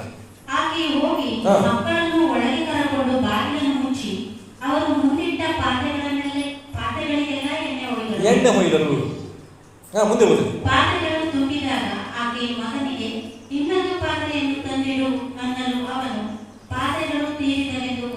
ಉತ್ತರ ಕೊಟ್ಟನು. ಸಾಕು. ಏನಂತೆ? ಎಲ್ಲ ಮನೆಯಲ್ಲಿರೋ ಎಲ್ಲ ಪಾತ್ರೆಗಳು ತುಂಬಿದ್ಲು. ಅಕ್ಕಪಕ್ಕದಲ್ಲಿರೋ ಖಾಲಿ ಪಾತ್ರೆಗಳು ಇಸ್ಕೊಂಬ ಅಂತ ಹೇಳಿದ್ರು. ಇಸ್ಕೊಂಬಂದ್ರೆ ಮಕ್ಕಳೆಲ್ಲ ತುಂಬ್ತಾ ಇದ್ದಾಳೆ. ಈಗ ಒಂದು ಪ್ರಶ್ನೆ ಕೇಳ್ತಿದ್ದಾಳೆ, ಇನ್ನೂ ಒಂದು ಪಾತ್ರೆ ತಗೊಂಬ ಮಗನೇ ಅಂತ ಕೇಳ್ತಿದ್ದಾಳೆ. ಆಗ ಮಗ ಏನು ಹೇಳ್ತಿದ್ದಾನೆ? ಪಾತ್ರೆ ತೀರ್ದು ತಮ್ಮ ಖಾಲಿ ಪಾತ್ರೆ ಈಗ ಇನ್ನೂ ಇಲ್ಲ ಅಂತ ಹೇಳ್ದ. ಇವಾಗ ನಾವು ಹೇಳಬೇಕು, ಯೇಸು ಸ್ವಾಮಿಯಿಂದ ನೀವು ತುಂಬಿಸಲ್ಪಟ್ಟರೆ ನಿಮ್ಮ ನೆರೆಹೊರೆಯ ವ್ಯಕ್ತಿಗಳನ್ನು ನೀವು ತುಂಬಿಸ್ಲಿಕ್ಕೆ ರೆಡಿ ಇದ್ದೀರಾ? ಇವತ್ತು ತುಂಬ ಜನ ಹಂಗಿಲ್ಲ. ನಾನು ಗಮನಿಸಿದ್ದೀನಿ, ತುಂಬ ಜನ, ಕೆಲವರು ಏನು ಮಾಡ್ತಿದ್ದಾರೆ, ನನಗಿರುವಂಥ ಭಾರ, ನನಗಿರುವಂತಹ ಕೃಪೆಯನ್ನು ಮತ್ತೊಬ್ಬರು ನಾನು ಕೊಡ್ತೀನಿ ಪಾಸ್ಟರ್ ಅಂತ ಹೇಳಿ ಅನೇಕರು ಕ್ರಿಸ್ತನ ಬಗ್ಗೆ ಕೊಡ್ತಿದ್ದಾರೆ, ಕ್ರಿಸ್ತನ ಪ್ರೀತಿಯನ್ನು ಕೊಡ್ತಿದ್ದಾರೆ, ಅವರಿಗೆ ಸುವಾರ್ತೆಯನ್ನು ಸಾರ್ತಿದ್ದಾರೆ. ಈಕೆ ತುಂಬಿಸ್ಲಿಕ್ಕೆ ಪ್ರಾರಂಭ ಮಾಡಿ ಇನ್ನೊಂದು ಪಾತ್ರೆ ಕೊಡು ಅಂತ ಕೇಳಿದಾಗ ಮಗ ಹೇಳ್ತಾನೆ ಇಲ್ಲ ಅಂತ. ಮುಂದೆ ಹೋದ ಏನಾಯ್ತಂತೆ? ಕೂಡಲೇ ಎಷ್ಟನೇ ವಚನ? 6ನೇ ವಚನ ಹೇಳ್ತಿದೆ, ಕೂಡಲೇ ಎಣ್ಣೆ ಉಕ್ಕುವುದು ನಿಂತೋಯ್ತು. ಯಾಕೆ ಎಣ್ಣೆ ನಿಂತೋಯ್ತು? ಪಾತ್ರೆ ಖಾಲಿಯಾಗಿದ್ದಕ್ಕಲ್ಲ, ಇಲ್ಲ ಅಂತ ಹೇಳಿದ್ದಕ್ಕೆ. ಏನು ಹೇಳಿದ್ದಕ್ಕೆ? ಅವಳ ಮನೇಲಿ ಏನಿರಲಿಲ್ಲ, ಇವತ್ತವರೆಗೂ ಏನೂ ಇರಲಿಲ್ಲ. ಇಲ್ಲ ಸ್ವಾಮಿ. ಎಲೀಷ ಕೇಳಿದಾಗ ಹೇಳ್ತಾಳೆ ನೋಡಿ, ಏನಂತ? ನಿನ್ನ ಮನೇಲಿ ಏನಿದೆ ಅಂದಾಗ ನಾನು ಏನು ಹೇಳಬೇಕಿತ್ತು? ಅವಳು ಒಂದು ಮೊಗ ಎಣ್ಣೆ ಸ್ವಾಮಿ ಅಂತ ಬಾಯಿ ಮುಚ್ಚಬೇಕಿತ್ತು. ಇವಳು ಏನು ಹೇಳಿದ್ಲು? ಒಂದು ಮೊಗ ಎಣ್ಣೆ ಬರ್ತು, ಇನ್ನೇನು ಇಲ್ಲ, ಬರೀ ಇಲ್ಲ. ಈಗ ಪಾತ್ರೆಗಳು ಬಂದಿದೆ, ತಕ್ಷಣ ಮಗನ ಹೇಳ್ತಿದ್ದಾವೆ ಏನು ಇಲ್ಲ ಅಂದ ತಕ್ಷಣ ಎಣ್ಣೆ ಉಕ್ಕೋದು. ಆದಷ್ಟು ನಾವುಗಳು ಇಲ್ಲ ಅನ್ನೋದನ್ನ ಬಿಟ್ಬಿಡೋಣ. ಕೆಲವರು ನಾನು ಕಳೆದ ವಾರ ಫೋನ್ ಮಾಡಿ ಕೇಳಿದೆ, ಪ್ರೇಯರ್ ಮಾಡ್ತಿದ್ದೀರಮ್ಮ? ಇಲ್ಲ ಪಾಸ್ಟ್ರೆ. ಇನ್ನೊಬ್ಬ ಸಹೋದರನ ಕೇಳಿದೆ, ಪ್ರೇಯರ್ ಮಾಡ್ತಿದ್ದೀರಪ್ಪ? ಇಲ್ಲ ಪಾಸ್ಟ್ರೆ. ಪಕ್ಕದಲ್ಲಿ ಕೇಳಿ, ನಿಮ್ಮನ್ನ ಪ್ರೇಯರ್ ಮಾಡ್ತೀರ ಕೇಳಿ. ಉತ್ತರ ಹೇಳಿದ್ರಾ? ಇಲ್ಲ ಅಂದ್ರ ಮಾಡ್ತಿದ್ವಿ. ಈಗ ಹೇಳ್ತಿರ್ತಾರೆ, ಪರಸಾಗಿ ಹೇಳೋದಲ್ಲ, ಇಲ್ಲ ಅನ್ಬಾರ್ದಂತೆ ಅಂತ. ನಾವು ಇಲ್ಲ ಅಂದ ತಕ್ಷಣ ಅಲ್ಲಿ ಸ್ಟಾಪ್ ಆಯಿತು. ಇವತ್ತು ಕೆಲವು ಕುಟುಂಬಗಳು ನಾನು ಹೋಗ್ತೀನಿ, ಸಣ್ಣ ವಿಚಾರನ ಹೆಂಡತಿ ಇಟ್ಕೊಂಡು ರೇಷನ್ ಎಲ್ಲ ತಂದು ಹಾಕಿರ್ತಾರೆ, ಸಾಸಿವೆ ಇಲ್ಲ ಅಂತ ಜಗಳ ಸ್ಟಾರ್ಟ್ ಆಗುತ್ತೆ. ಇಂಥ ಮನೆಗೆ ಮದುವೆ ಆದಿ ನಾನು, ಸಾಸಿವೆ ಇಲ್ಲ, ಮನೇಲೆಲ್ಲ ಇದೆ, ಸಾಸಿವೆ ಇಲ್ಲ ಅನ್ನೋದಕ್ಕೋಸ್ಕರ ದೊಡ್ಡ ಗಲಾಟೆ ಗಂಡ ಹೆಂಡತಿ ಮಧ್ಯದಲ್ಲಿ. ಸಾಸಿವೆ ತಂದು ಕೊಡಿ ಅಂದರೆ ಮುಗಿತಾನೆ? ಇಲ್ಲ. ಸಣ್ಣ ಸಣ್ಣ ವಿಚಾರವನ್ನು ದೊಡ್ಡದಾಗಿ ಮಾಡೋದು ದೇವ ಜನರೇ. ಈ ಸ್ತ್ರೀಯರು ಮುಖ್ಯವಾಗಿ ಕಲ್ತ್ಕೊಳ್ರಿ. ಎಲ್ಲರೂ ಹೇಳಿ, ನಾನು ಇನ್ಮೇಲೆ ಇಲ್ಲ ಅನ್ನೋದನ್ನ ಕಮ್ಮಿ ಮಾಡ್ತೀನಿ ಅಂತ ಹೇಳ್ಬೋದು ಗಂಡನಿಗೆ. ಈಗ ಅಕ್ಕಿ ಖಾಲಿ, ಹೌದಾ? ಏನು ಹೇಳ್ಬೋದು ನೀವು? ರೀ ಅಕ್ಕಿ ಇಲ್ಲ ಅನ್ನೋಕ್ಕಿಂತ ರೀ ಅಕ್ಕಿ ತಕ್ಕ ಬನ್ನಿ, ಚೆನ್ನಾಗಿದ್ದಲ್ವ ಅಲ್ವಾ? ಅರ್ಥ ಆಗ್ತಿದ್ಯಾ? ಇಲ್ಲಾಗೂ ತಗೊಬನ್ನಿ ಅನ್ನೋದಕ್ಕೂ ವ್ಯತ್ಯಾಸ ಇದೆ. ಯಾವಾಗಲೂ ನನ್ನ ಮನೇಲಿ ಇಲ್ಲ ಅನ್ನೋ ವರ್ಡ್ ಕೇಳಿಸಬಾರ್ದು ಅಂತ ಟ್ರೈ ಮಾಡಿರಿ. ಇನ್ಮೇಲೆ ಇಲ್ಲ ಅನ್ನೋ ವರ್ಡು ಹಾಗಂತ ಗಂಡನ ಕೇಳ್ಕೊಬರ್ತಾರೆ, ಏನು ಹೇಳಿ ಪಾಸ್ಟ್ರ ಗಂಡಿರಲ್ಲ.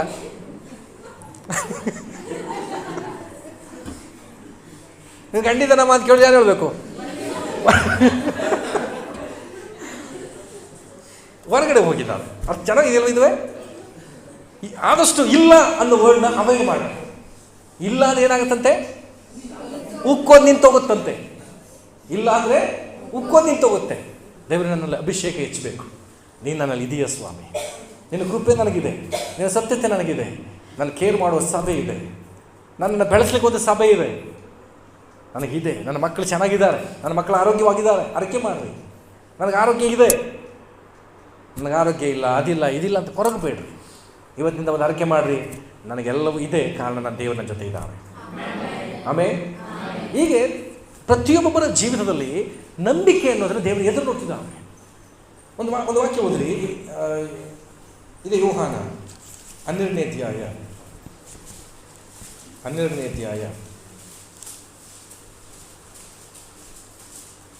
ಅಧ್ಯಾಯ ಅದರ 41ನೇ ವಚನ ಓದ್ರಿ. 41 12 41.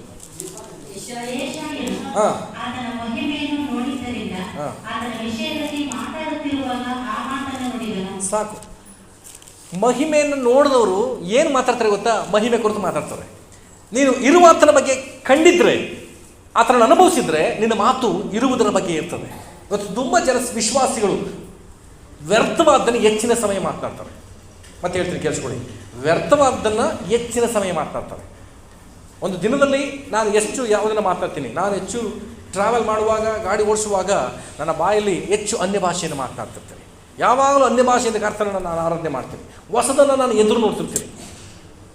ಇವತ್ತಿನ ಸಭೆಯ ಜನರೇ ಹೆಚ್ಚು ದೇವರ ಕುರಿತು ಮಾತನಾಡೋಣ. ಮೋಶೆ ಒಂದು ಪ್ರಾರ್ಥನೆ ನಮಗೋಸ್ಕರ ಮಾಡ್ತಾರೆ. ಕೀರ್ತನೆಗಳು 90ನೇ ಅಧ್ಯಾಯ, ಕೀರ್ತನೆಗಳು 90ನೇ ಅಧ್ಯಾಯ ಅದರ 16ನೇ ವಚನ ಓದೋಣ ಈಗ. 90:16. ನಿನ್ನ ಸೇವಕರಿಗೆ ನಿನ್ನ ರಕ್ಷಣಾ ಕಾರ್ಯವು ಅವರ ಮಕ್ಕಳಿಗೋಸ್ಕರ ನಿನ್ನ ಮಹತ್ವ ಪ್ರಕಟವಾಗಲಿ. ಮೋಶೆಯ ಪ್ರಾರ್ಥನೆ ಇದು. ನಿನ್ನ ಸೇವಕರಿಗೆ ನಿನ್ನ ರಕ್ಷಾ ಕಾರ್ಯವು ಅವರ ಮಕ್ಕಳಿಗೋಸ್ಕರ ನಿನ್ನ ಮಹತ್ವ ಪ್ರಕಟವಾಗಲಿ. ದೇವರೇ, ನಿನ್ನ ಮಹತ್ವಗಳು ನಿನ್ನ ಮಕ್ಕಳಿಗೆ ಪ್ರಕಟವಾಗಲಿ ಅಂತ ಆತನು ಪ್ರಾರ್ಥಿಸ್ತಿದ್ದಾನೆ. ಯಾವಾಗಿನ ಪ್ರಾರ್ಥನೆ? ಮೋಶೆಯ ಕಾಲದಲ್ಲಿ. ಇವತ್ತು ನಮಗೆ ಆತನ ಮಹಿಮೆ, ಆತನ ಪ್ರಭಾವ ಪ್ರಕಟವಾಗ್ತಾ ಇದೆಯಾ? ಸಭೆಗೆ ಬರುವಾಗ ನಾವು ಕೇಳಬೇಕು, ದೇವರೇ ನಿನ್ನ ಮಹಿಮೆ ನನಗೆ ಪ್ರಕಟವಾಗಬೇಕು, ನಿನ್ನ ಒಂದು ಪ್ರಭಾವವನ್ನು ನಾನು ಕಾಣಬೇಕು. ನಮ್ಮ ಯೋಚನೆಗಳು ಕುಗ್ಗಿದಂಥ ರೀತಿಯಲ್ಲಿರೋದು ದೇವಾಲಯದಲ್ಲಿ ಮೇಲ್ನವುಗಳನ್ನು ನಾವು ಆಸೆ ಪಡೋಣ, ಮೇಲ್ನವುಗಳನ್ನು ನಾವು ಆಸೆ ಪಡೋಣ. ಚಿಕ್ಕದಾಗಿ ಬಯಸಬೇಡ್ರಿ ದೇವರ ಹತ್ರ, ದೊಡ್ಡದಾಗಿ ಕೇಳಿ. ದೊಡ್ಡ ದೇವರ ಬಳಿಯಲ್ಲಿ ದೊಡ್ಡದನ್ನೇ ಕೇಳೋಣ, ದೊಡ್ಡದನ್ನೇ ಬಯಸೋಣ. ಅದಕ್ಕೆ ನಮಗೆ ನಂಬಿಕೆ ಬೇಕಷ್ಟೇ. ದೇವರೇ, ಶ್ರೇಷ್ಠವಾದ ನಾನು ಬಯಸ್ತೇನೆ, ನನಗೆ ಕೊಡು. ನಾನು ಹೇಗಿದ್ದೀನೋ ಅದಕ್ಕೆ ತಕ್ಕಂತೆ ಸ್ವಲ್ಪ ನಡೆಸ್ಬಿಡು ಸ್ವಾಮಿ. ನೋನೋ ಇಲ್ಲ, ಶ್ರೇಷ್ಠವಾದನ್ನು ಬಯಸಿದೆ. ಅಸಾಧ್ಯವಾದನ್ನು ನಾನು ಹೇಳ್ತೀನಿ. 38 ವರ್ಷದಿಂದ ಬಿದ್ದಂತಹ ರೋಗಿ, ಕೊಳ ಅಲುಗಾಡಲಿಲ್ಲ, ನೀರು ಉಕ್ಕಲಿಲ್ಲ. ಅದು ಎಲ್ಲಿಂದ ಆತನ ಬಿಡುಗಡೆ ಎದುರು ನೋಡ್ತಿದ್ದೋ ಅಲ್ಲಿಂದ ಬಿಡುಗಡೆ ಬರಲಿಲ್ಲ. ಆತನೇ ನೇರವಾಗಿ ಬಂದು ಆತನ ಬಿಡುಗಡೆ ನೋಟು ಮಾಡಿದ್ರು. ಜಕ್ಕಾಯನು ಗುಂಪಿನ ಮಧ್ಯದಲ್ಲಿ ಒಬ್ಬನಾಗಿ ನಾನು ನೋಡಬೇಕು ಅಂತ ಹೇಳ್ದ. ಆದರೆ ಮುಖ್ಯವಾದ ವ್ಯಕ್ತಿಯೇ ಇಡೀ ಆ ಒಂದು ಅಧ್ಯಾಯದಲ್ಲಿ ಗೆಸ್ಟ್ ಯಾರು ಗೊತ್ತಾ? ಅಲ್ಲಿ ಜಕ್ಕಾಯ ಗೆಸ್ಟ್, ಅವನೇ ಮುಖ್ಯವಾದ ವ್ಯಕ್ತಿ ಅಲ್ಲಿ. ಇವತ್ತು ನಮಗೆ ಯಾರಿಗೂ ಬೇಡವಾದವರಾಗಿರುವಂಥ ನಮ್ಮನ್ನು ಮುಖ್ಯವಾದ ವ್ಯಕ್ತಿಯಾಗಿ ಮಾರ್ಪಡಿಸಲಿಕ್ಕೆ ನಮ್ಮ ದೇವರು ಶಕ್ತರಾಗಿದ್ದಾರೆ. ಹಲ್ಲೆಲೂಯ. ಅದ ನಂತರ ನಾವು ಧ್ಯಾನಿಸುವುದೇ ಮಾರ್ತಳು ಮಹಿಮೆಯನ್ನು ಕಾಣ್ತೀವಿ. ಜೊತೆಗೆ ಹೆಂಗಸರೆಲ್ಲ ಸಮಾಧಿ ಬಳಿಗೆ ಹೋದಾಗ ಅವರಿಗೋಸ್ಕರ ಕಲ್ಲು ಉರುಳಿಸಲ್ಪಟ್ಟದನ್ನು ನಾವು ನೋಡ್ತೀವಿ.